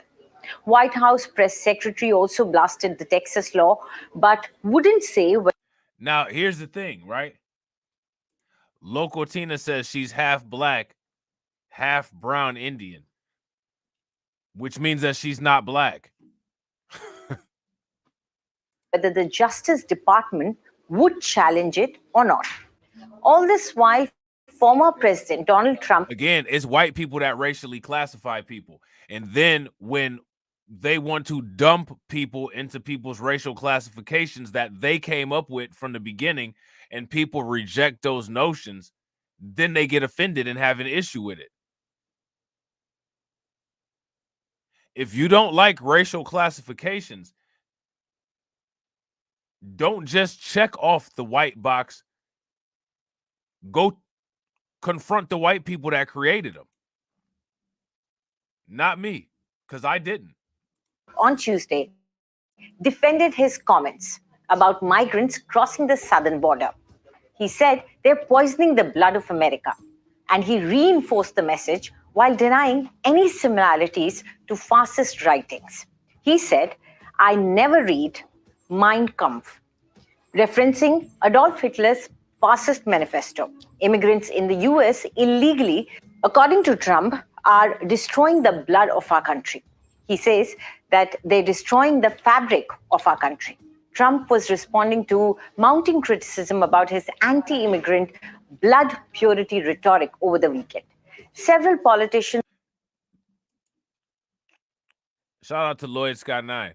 Trump always makes eugenic references. This isn't the first time.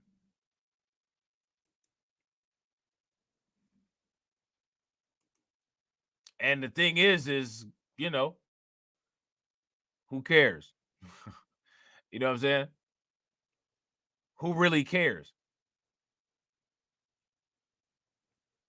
This is what we expect from those people because it's a part of their culture.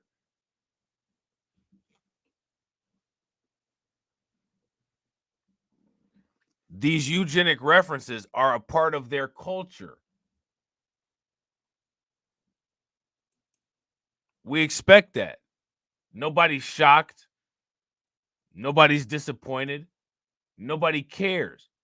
There's a level of stoicism that people who know these people and have dealt with these people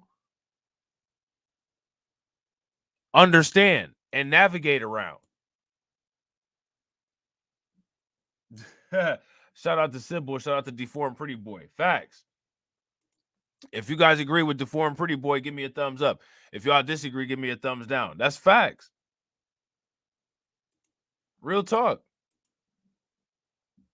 In extremism, experts have noted his language echoed writings from Hitler about the purity of Aryan blood, which underpinned Nazi Germany's systematic murder of millions of Jews and other undesirables, as they call them, before and during World War II.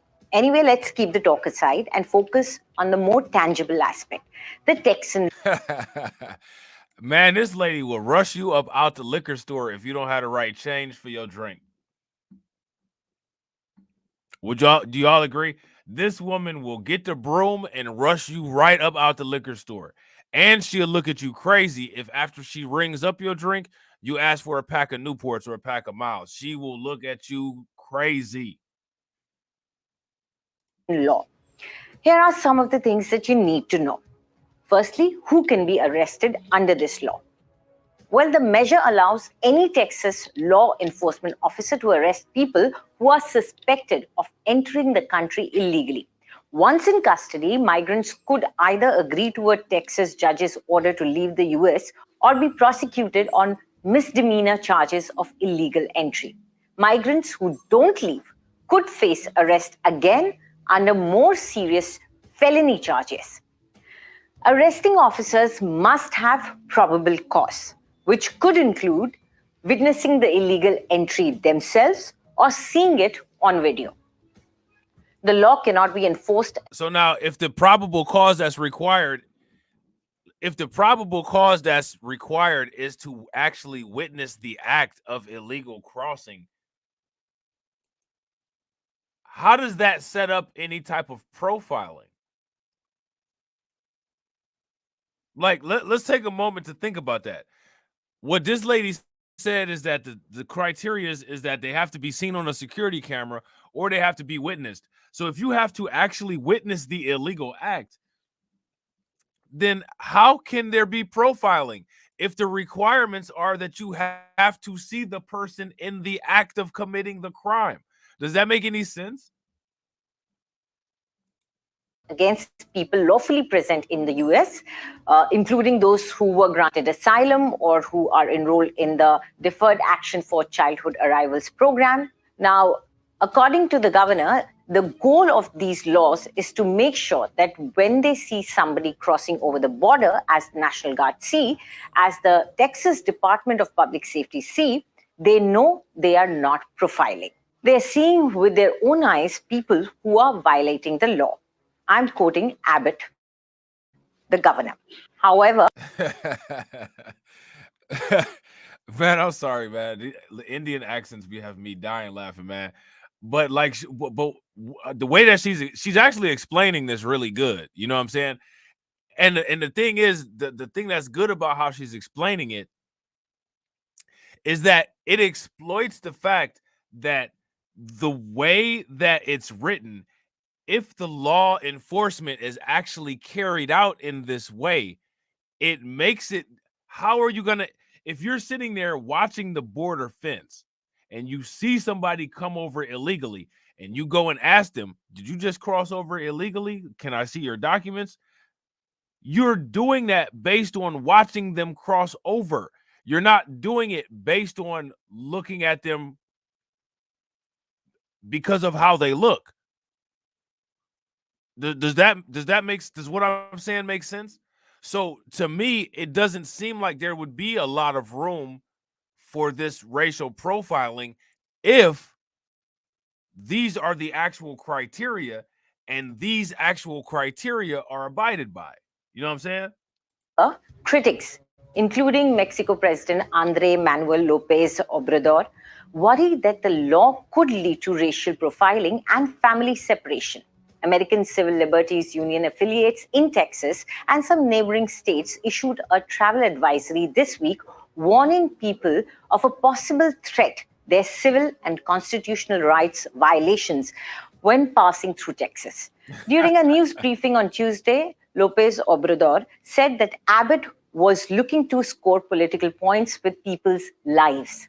He said the Texas governor acts that way because he wants to be the Republican vice presidential candidate. And hey, what's up with the Mexican president talking like he's really got issues with Abbott not wanting to allow these people into Texas. But at the same time, though, this clown right here doesn't want them back in Mexico. Which, to me, if Mexico don't want these people over here, then they need to do their part and start deporting people when they come into Mexico illegally. Would you guys agree? If you guys agree, give me a thumbs up. If you guys disagree, give me a thumbs down. And real quick, shout out to everybody that's watching. We got 24 people watching and we got 30 likes. If everybody could take a moment and bang on that like button and get us to 40, that would be great. Wants to win popularity with these measures. He also said he's not going to win anything. On the contrary, he is going to lose support because there are a lot of Mexicans in Texas, a lot of migrants. Now, the question is, where will the law be enforced? It can be enforced anywhere in Texas. Republican State Rep David Spiller, who carried the bill in the Texas House, says he expects the vast majority of arrests will occur within 50 miles or 80 kilometers of the US-Mexico border. Some places are off limits. Arrests can't be made in public and private schools, churches, synagogues, or other established places of worship.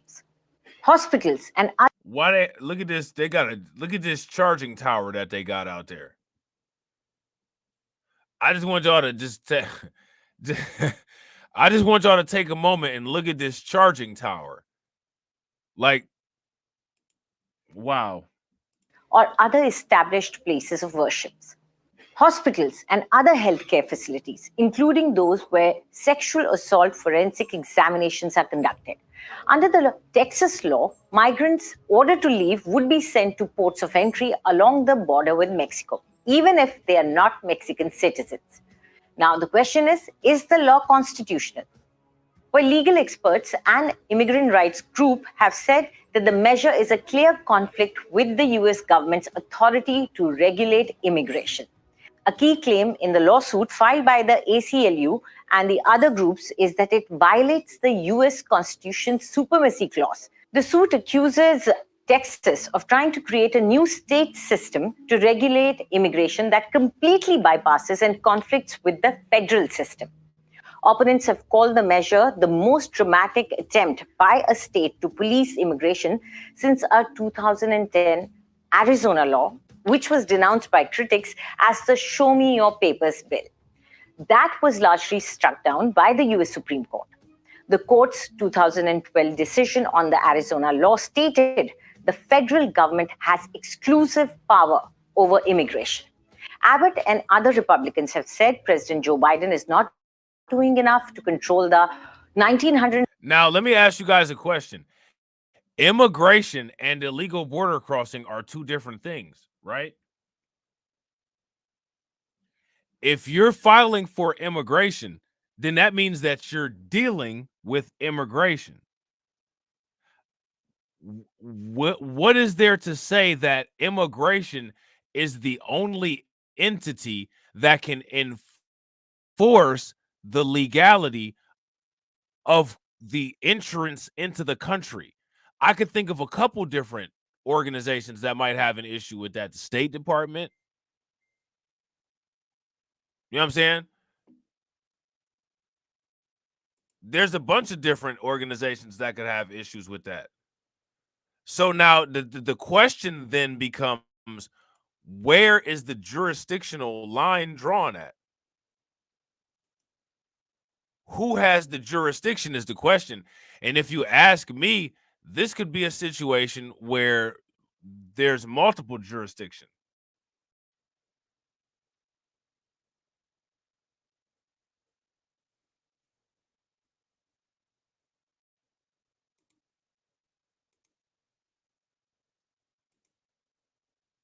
Okay.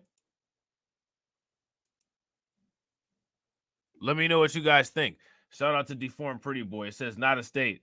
A state has the right to boot anyone out of their state that they want to. Yeah, that's what I thought. And the thing is that, you know, Texas is a border state.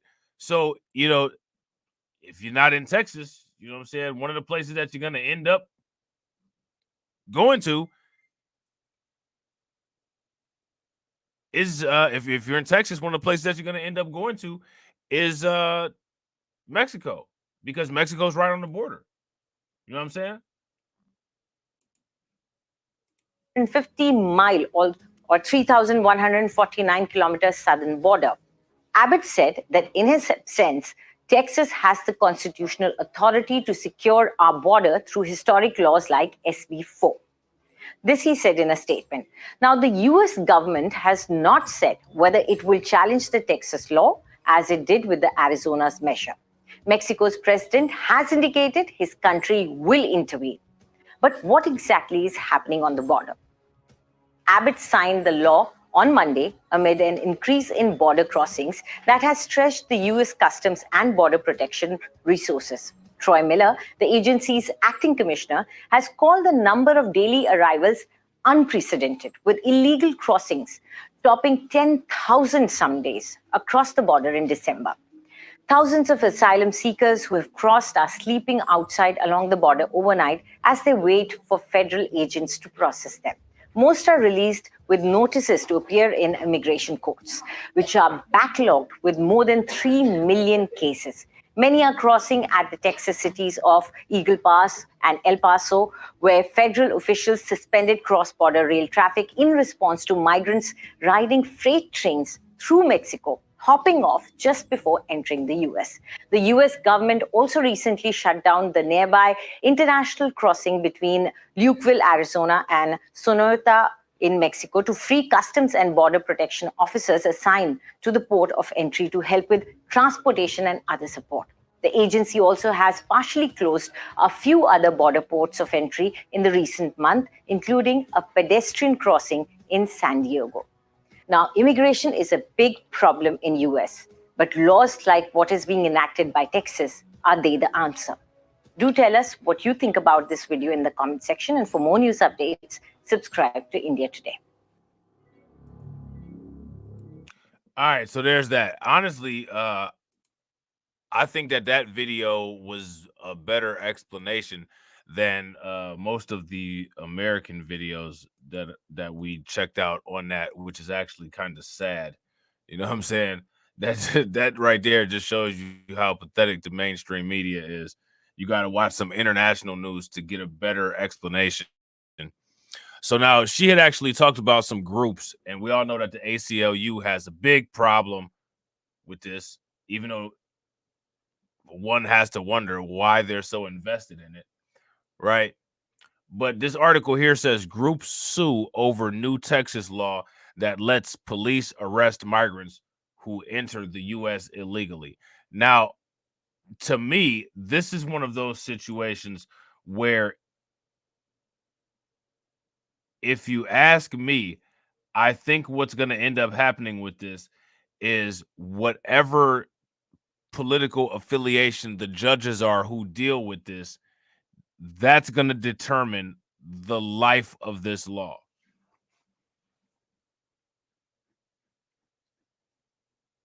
You know what I'm saying? That's what I think. So if this law goes to trial and there's conservative judges who have jurisdiction, then I think the law is going to be pretty safe. But if some liberal judges end up going in and having to deal with this, then there's going to be some issues. They're going to probably be the ones to try to aggressively strike it down.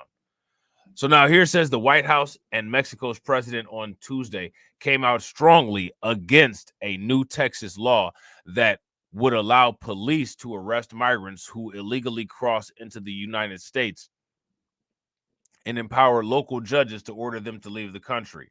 Also, Tuesday, civil rights groups in Texas' largest border county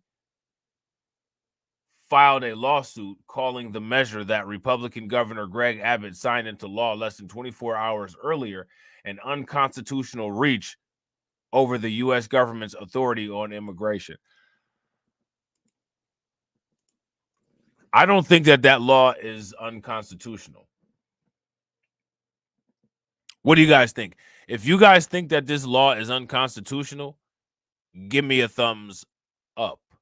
If you guys don't think that this law is unconstitutional, give me a thumbs down. So now here it says the Texas law that takes effect in March could be a test of how aggressively a state can limit immigration amid a surge in illegal crossings in remote areas that has escalated pressure on Congress to reach a deal on asylum. Abbott said Tuesday that Texas is going to such dramatic lengths because of frustration over the Biden administration's immigration policies. White House Press Secretary Karine Jean-Pierre criticized the state's approach as extreme and dehumanizing to migrants. She would not say whether the Justice Department would challenge the law. This is not who we are as a country, she said. The lawsuit filed in federal court in Austin was brought by El Paso County along with the American Civil Liberties Union and the Texas Civil Rights Project. It was filed against the head of the Texas Department of Public Safety, whose troopers could arrest migrants, and the El Paso County District Attorney whose office would potentially prosecute cases in that border community. El Paso County District Attorney Bill Hicks said he woke up Tuesday morning having no idea he would be sued by his own county. He told reporters that the lawsuit could reach the U.S. Supreme Court, a scenario that some Texas Republicans welcome, even as they defend the law as unconstitutional. A DPS spokesperson declined to comment in an email Tuesday, citing the pending litigation. Abbott signed the law Monday in front of a section of the border fence in Brownsville. He was flanked by two signs in English and Spanish. Warning, it is illegal to cross here, punishable by removal or imprisonment. Now, is it illegal for everyone to cross there, or is it only illegal for illegal migrants to cross there? Because what I'm curious about is, if it's illegal for everyone to cross there, I guarantee you that if you're American and you cross there, they're going to punish you harder and faster than they would migrants who cross there,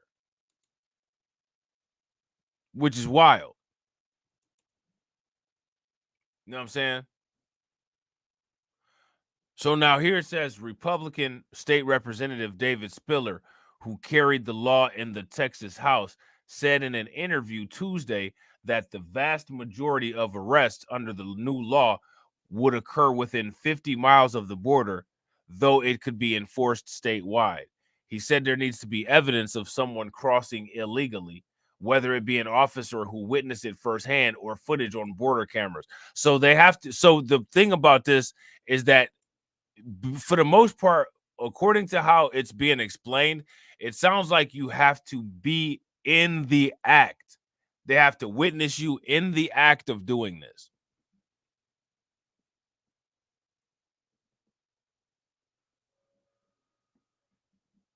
Okay? If they don't witness you in the act of doing it, what it sounds like is that the probable cause requirement is not satisfied. So now here it says, I believe that Texas and other states have the absolute right to enforce their borders, Spiller said. Illegal crossings have topped 10,000 on some days this month, according to U.S. Customs and Border Patrol Commissioner Troy Miller, who has called the number of daily arrivals unprecedented. They are unprecedented. We've looked at all of the data on this. These amounts of people coming in here at these levels is crazy. It's also not sustainable. The measure allows any Texas law enforcement officer to arrest people who are suspected of entering the country illegally. Once in custody, they could either agree to a Texas judge's order to leave the U.S. or be prosecuted on misdemeanor charges of illegal entry. Migrants who don't leave could face arrest again or under more serious felony charges. Opponents have called it the most dramatic attempt by a state to police immigration since a 2010 Arizona law denounced by critics as the Show Me Your Papers bill that was largely struck down by the U.S. Supreme Court. And the U.S. Supreme Court looked different back then. I don't really see the Supreme Court as it is today striking this down. You know what I'm saying? The lawsuit cites the 2012 Supreme Court decision on Arizona law, which stated the federal government has exclusive power over immigration. And again, is illegal border crossing specifically an immigration issue? If you ask me, it's not. It's a multifaceted issue. If you're illegally crossing the border, you're not immigrating. You're not using the immigration process. You're illegally crossing the border. That's different than immigration. You know what I'm saying? So I want y'all to check this out right here. The bill overrides bedrock constitutional principles and flouts federal immigration law while harming Texans, in particular Black and brown communities. Adriana Pinion, local director of the ACLU of Texas, said in a statement. Now, what I want to know is, how does this affect Black communities?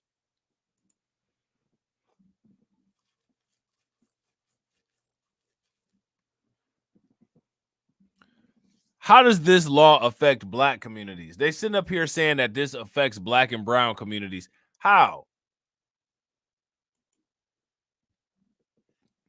Earlier Tuesday, ACLU affiliates in Oklahoma, New Mexico, Arkansas, Louisiana, Arizona, Texas, and San Diego, and empirical counties in California issued a travel advisory warning of a possible threat to travelers, civil and unconstitutional rights violations when passing through Texas. I think that's ridiculous.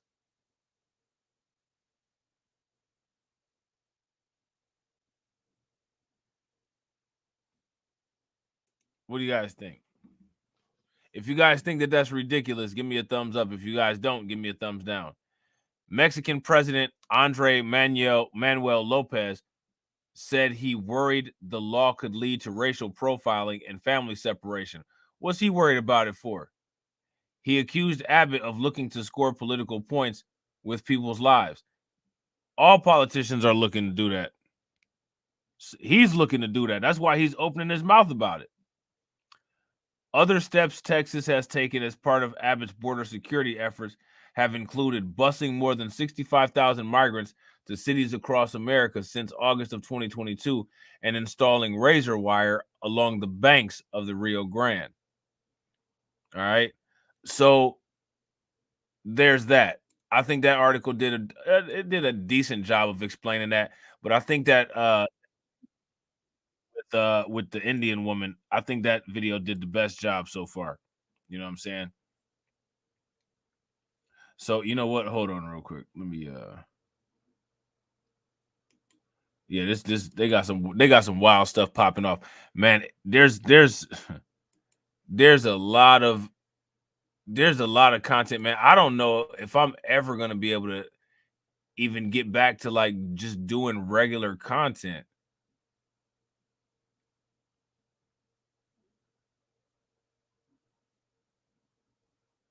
And the reason why is because this migrant crisis, there's just too much stuff going on with it. There's too much stuff going on with it, and if you don't stay on it every day, you it's almost like you get weeks behind.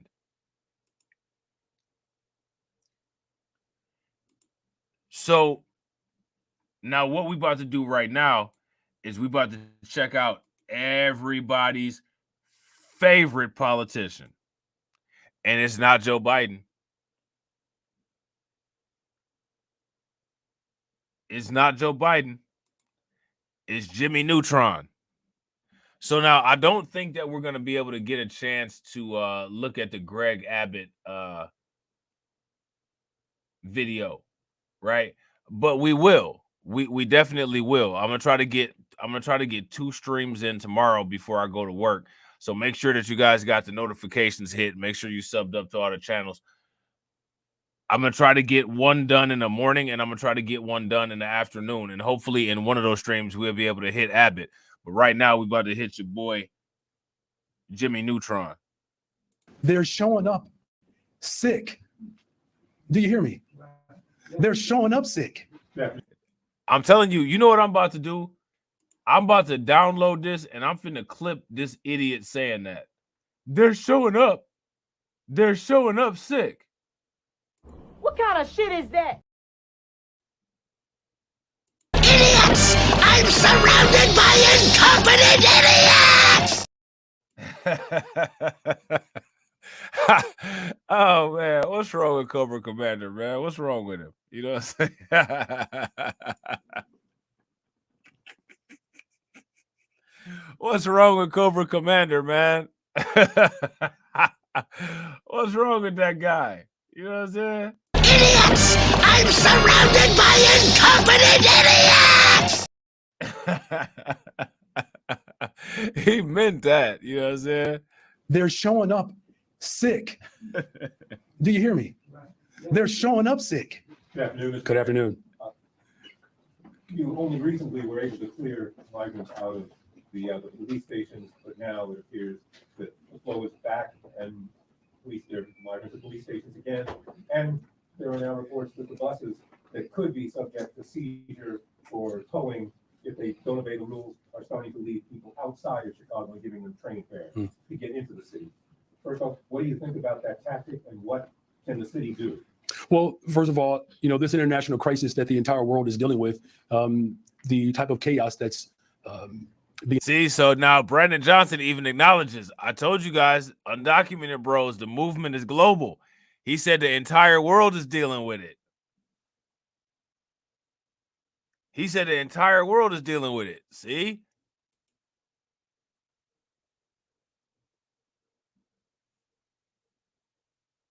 Brandon Johnson knows more than he acts like he knows. being administered at the border is what we're working to solve. And from the very beginning, the buses coming from Texas have not centered people's humanity, and it's actually been quite raggedy. What I've attempted to do, because it's important in this moment, because the entire world is reeling for answers. The city of Chicago is providing some structure and parameters around this mission. That's what leaders do in this moment. And so we've stood up multiple shelters. We have thousands of children who are in our public schools right now. What's good with it, Dre? Are in preschool or up to third grade. And, it's disheartening that the governor of Texas is literally invoking chaos without having like a real clear willingness to coordinate. And all we simply did, to your question around the ordinance, was to create better coordination. Now, Alderman Hall is here. There were others who went to the border to have conversations at the border, and having coordination is what is a minimum expectation. Now, if you remember back in May when I was sworn in, I believe there were almost 900 or so people living in police districts. And I said from the very beginning that this is not dignified. And so we've worked hard to eliminate people from living on floors who are showing up in Chicago in some of the worst health conditions. And I did get reports that there are about 20 people, I believe, that are scattered throughout the city of Chicago and police districts, and we'll respond to it. But again, a month ago, there were 4,000. Look, Alderman Burnett has already expressed this. It wasn't a failure to acknowledge our victories. Sometimes we do so much, we don't keep track of the work that we're doing. We just do it. And no matter how contrite, that sometimes, people are in this moment, it doesn't, excuse the poor behavior that's coming from Texas. And so we're going to continue to provide structure and order and direction in this moment, because that's what the people of Chicago deserve. So now here goes my question. What do they expect Texas to do? What is the expectation on how Texas should handle this situation? That's what I'm curious about. What do people think that Texas should do in order to deal with this situation? Is Texas just supposed to house all of these migrants? Like, I don't understand. And that's facts. Shout out to Deformed Pretty Boy. What about the poor behavior from the illegals? You know what I'm saying?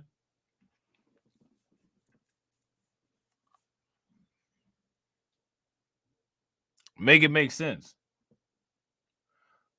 Local Tina says, Rob, deep down inside, I know you love every race. I don't hate other races. Why don't you ask the question to other races about how they feel about black people? Oh, probably because they've been so anti-black their entire existence. You really don't need to ask them. All you got to do is just look on Twitter. Any black person should never, ever be questioned about how they feel towards other races. The amount of nonsense that we put up from other people is unquestionable, and it's on a world stage. We literally have the right and the justification to smack the dog shit out of damn near the entire rest of the planet, and we don't. The fact that everybody else is still breathing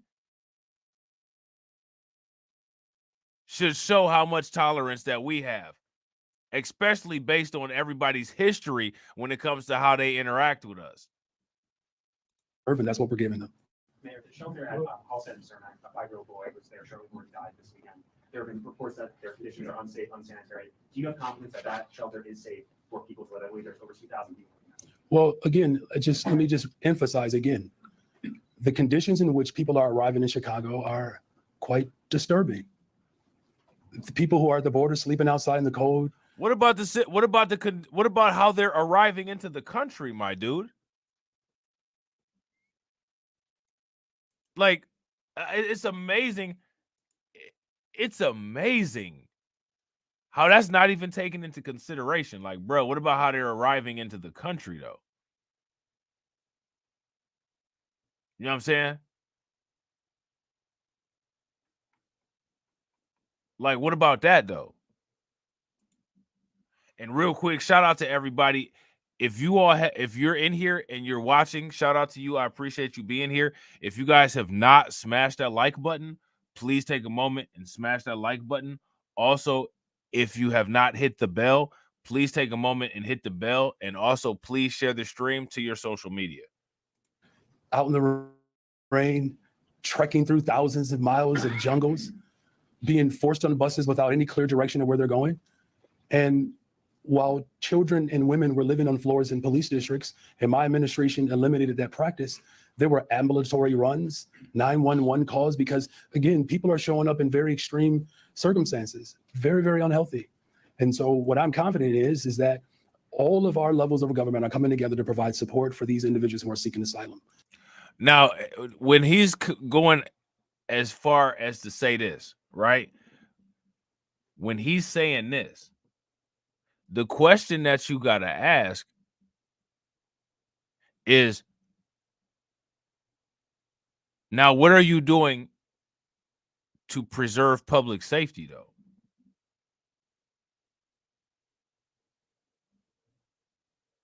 Because if, as you say, the people are showing up sick,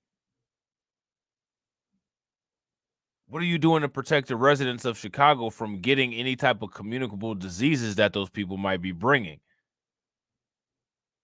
That don't even seem like it's a priority that's even been thought about. And we're going to continue to assess our work as we move forward. And of course, we're providing support for the family. And we are obviously deeply sorry and hurt by this loss. And it's not lost on any of us here that the conditions in which people are showing up in Chicago, they're worse. The last reporter just indicated, they're just dropping all people anywhere. Do you understand how raggedy and how evil that is? You're just going to put people on a bus and just take them somewhere and drop them off in the middle of the night? And then you want to hold us accountable for something that's happening down at the border? It's sickening. And so, but just know that our work is not done. But let's be very clear. You know where this is promulgating from, right? You do know that, right? That you have a governor in Texas that can care less about those families and literally dropping them off, not just in Chicago, but anywhere and everywhere. It's wicked.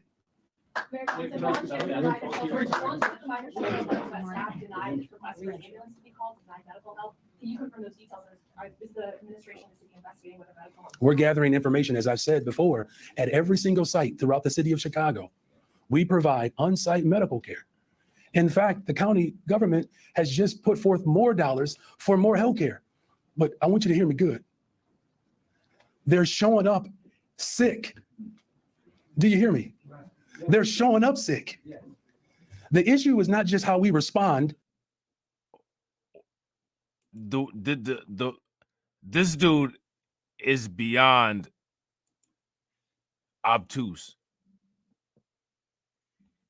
Like, why are you stressing to somebody that they're showing up sick? Like, nobody doubted you when you said it the first time. Like, you know what I'm saying? Like, I swear, man, Brandon Johnson is one of the politicians that irks me the most. Shout out to Black Spider. Black Spider says, black people being homeless is wicked. Big facts. Big facts. The Box Bros series is coming. I thought that it would be in 2024 that I would be able to start the first Box Bros live stream or the first Box Bros videos. I haven't even had a chance to produce no videos, but I think that the first Box Bros might actually get published next week. The first Box Bros might actually get published next week. Who want to see the intro? Y'all, if y'all want to see the intro to Box Bros, give me a thumbs up. If y'all don't want to see the intro, give me a thumbs down. Y'all thought I was playing. But I want you to hear me good. They're showing up sick. Do you hear me? They're showing up sick. The issue is not just how we respond in the city of Chicago. It's the fact that we have a governor, an elected official in the state of Texas that is placing families on buses without shoes, cold, wet, tired, hungry, afraid, traumatized. And then they come to the city of Chicago where we have homelessness. We have mental health clinics that have been shut down and closed. You have people who are seeking employment. The governor of Texas needs to take a look in the mirror of the chaos that he is causing for this country. This is not just a Chicago dynamic. He is attacking our country. The sensibility and the civility of our country, he is undermining that. It's all good. We good. Yes. Given what's happened at the shelter this morning and what is we've seen more ambulances show up there, is it time to reevaluate using these warehouses as places for shelter? So I want to make sure I understand your question. Hold on, I got you. I just want to repeat back to me. I'm going to repeat to you what I believe you're asking me. You're asking me, based upon an out-of-control governor who is sending busloads of people all over the country, you're asking if Chicago should reevaluate how it handles the migrant crisis? No, that's not what I'm asking. Okay. What I'm saying is that we've had at least one death at this. Brandon Johnson tries to talk in circles. Like, he tries to talk in circles purposely to try to confuse what's being said and make the person asking the question sound like they're absolutely crazy. But the problem is that it doesn't work. And Brandon Johnson then not only goes from looking crazy to sounding crazy his damn self. You know what I'm saying? Yeah, every time I see him, I want to be like, Chi-Town, dollar bill. You know what I'm saying? Chi-Town, dollar bill. You know what I'm saying? Dumbass. Particular shelter. We've seen more ambulances show up at this particular shelter this morning. While we were there, we saw people coming out sick. Does the city need to reevaluate the practice of using the warehouses, which were never designed for human habitation, as a solution in the migrant crisis? As I said before, this fool gonna come out one of the you see the migrant business started in Mexico long time ago. They was crossing the Rio Grande, bucket naked. You know what I'm saying? God, I can't stand this dude.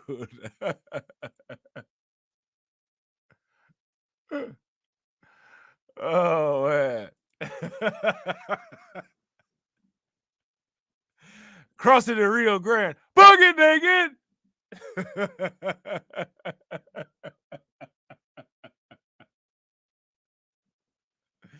They was leaving clothes all over the razor wire.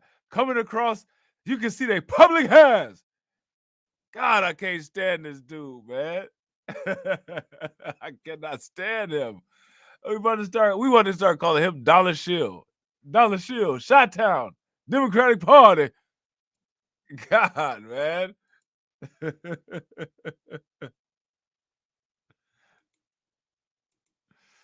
Oh, man. That's terrible, man. Oh, I can't stand him. God. They are showing up sick. Listen, I don't want to put words in your mouth, but it sounds like you're drawing a conclusion based upon a site. What I'm simply saying is when they get here, look here now. It sounds like you draw some kind of conclusion up in here. Is that what you do? You draw some kind of conclusion? People be coming up there from the border, they come up here sick.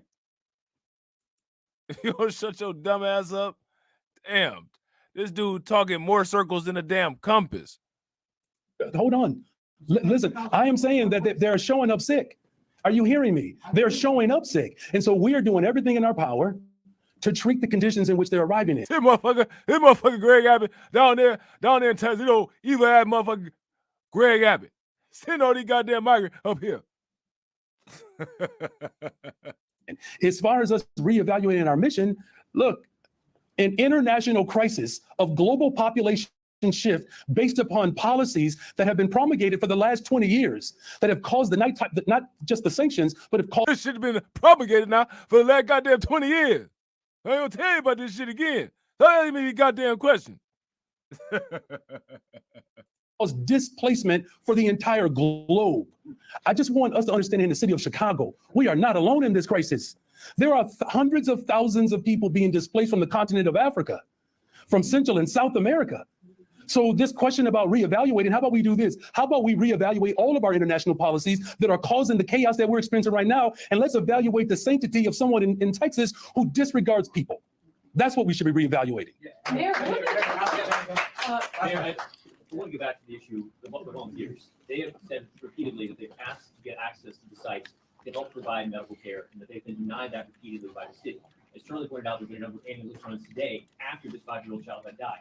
It's led people to tell us that the medical care being provided at this site is inadequate. You respond to that criticism. So there are volunteers that want to provide medical assistance? That's right, and they're saying that they were. Are these, hold on a second, are these medically trained volunteers? Yeah. This is the part right here that we talked about earlier. This part right here. This is the part where he really got on my nerves.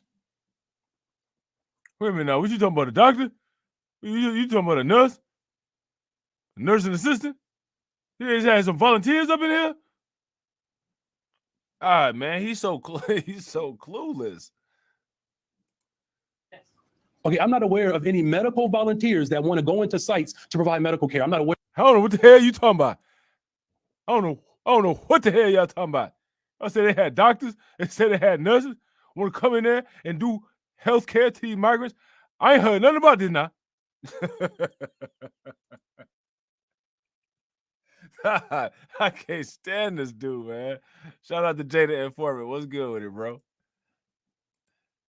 Aware of that. They've been volunteering for months in the police district.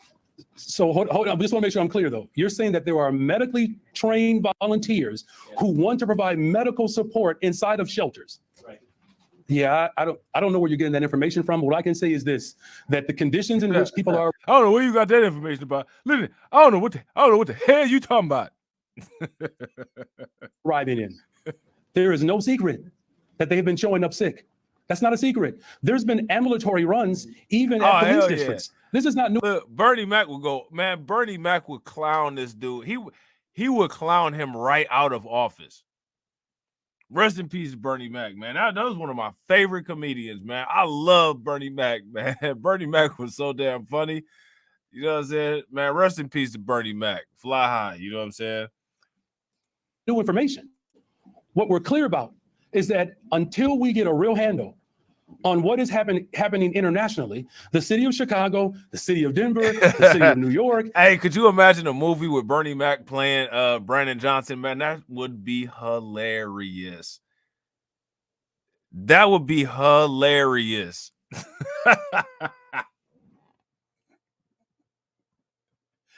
Oh, man, that would be funny as hell. And all these other cities in which this raggedy governor in Texas is shipping people across the world, and particularly throughout the country. Until we get a handle on that, we're going to constantly be placed in a position where we're going to have to come up with innovative approaches to address this migrant crisis. And let me just be absolutely clear. I swear, man, homeboy just likes hearing himself talk. You hear how he starts with the quick quips.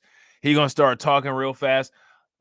Like whatever communications class that he took, they taught him that this fast articulation really gets people, and it causes people to give false, undeserved confidence. And that's one of the reasons why he's doing this. He don't know what the hell he's doing. And you can tell he doesn't know what the hell he's doing, because anytime anybody asks him a question about anything, he never knows a damn thing. Ever. Look at this lady back there behind him. She's like, there's a motherfucker, I don't know a damn thing. That's exactly how she's staring at him. Listen to this fool sitting up here acting like he knows something. He don't know a damn thing. Go ahead, ask him something. He ain't gonna know shit. Also, the lady behind him, she knows. She knows. Look at her staring at his ass. He's sitting up there talking like he knows. So he don't know a damn thing. I had to show him where every damn thing. I had to show this fool where a pencil was yesterday. That's exactly what she said. Look at her. I wish he shut his ass up so we can leave. Since taking office, we have stood up countless shelters. We have provided education, employment opportunities, medical care, trauma-related services, while at the same time making sure that returning residents, which is why we're here today. Don't interrupt me. Hold on a second. Hold on a second. Don't disrespect the people who have been working on the front line, fighting to bring dignity to Black people. Where did that come from? where did that come from? Now we about to do all this stuff for migrants, but don't forget all these fake people that don't exist, that ain't did nothing for Black people, that I'm finna sit up here and tell y'all did something for Black people now. Who and what the hell is he talking about? He thought he was on a roll. He waiting for somebody to tell him amen. This dude is a straight up clown, man. Services, while at the same time making sure that returning residents, which is why we're here today. Don't interrupt me. Hold on a second. I know I just said some shit now. I know I just said some shit, but I ain't gonna let you clap yet. I ain't gonna let you clap yet because I'm not done. Man, if you don't shut your ass up, man, you better be happy that somebody even still sitting there listening to your stupid ass. He said, don't interrupt, man. This dude is wild. This dude is wild. Nah. Don't interrupt me now. I want to roll now.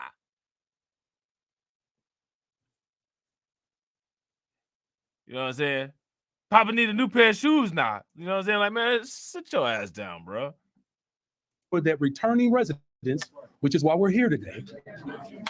Don't interrupt me. Hold on a second. Right. Hold on a second.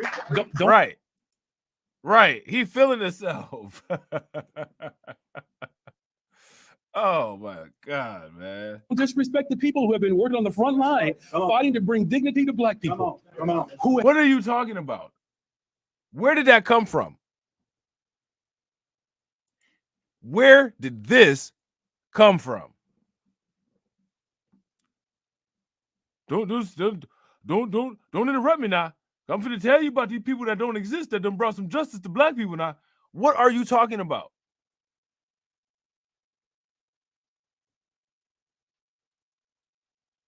Where did that come from? You sitting up here talking about all these special provisions that's being done for migrants. None of this stuff has been done for Black people. And then you about to sit up here and talk about don't interrupt me so that I can give props to the people who's on the front line giving justice to or bringing justice to Black people, whatever. Bro, what are you talking about?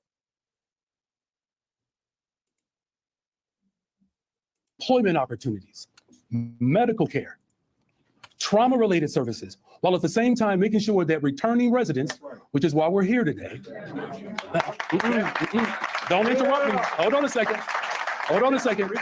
Don't disrespect the people who have been working on the front line, fighting to bring dignity to Black people, who have been harmed by the same policies that Buddy from Texas is trying to instigate.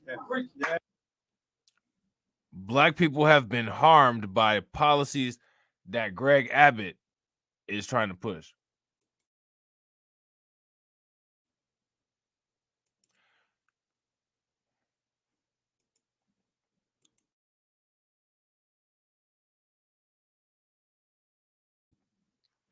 We got the real Let's Go Brandon right here. So we're going to do it all. Thank you all. God bless you. Whew. We barely made it through that. Exactly, pretty boy. What country is he talking about? He said, buddy, like he trying to pull out his Chi-Town street lingo. Facts. Listen here now, buddy. Don't be underestimating nobody that brought something to Black people now. Crazy. So, ladies and gentlemen, I appreciate you all coming through. It's late as hell, and we got a bunch of people up in here. Make sure you smash them last likes. If you're not subscribed to the channel, make sure that you subscribe. Check out the old live streams. Make sure you got the notification bells hit for tomorrow, because we're going to try to wrap some of this stuff up tomorrow. And as always, ladies and gentlemen,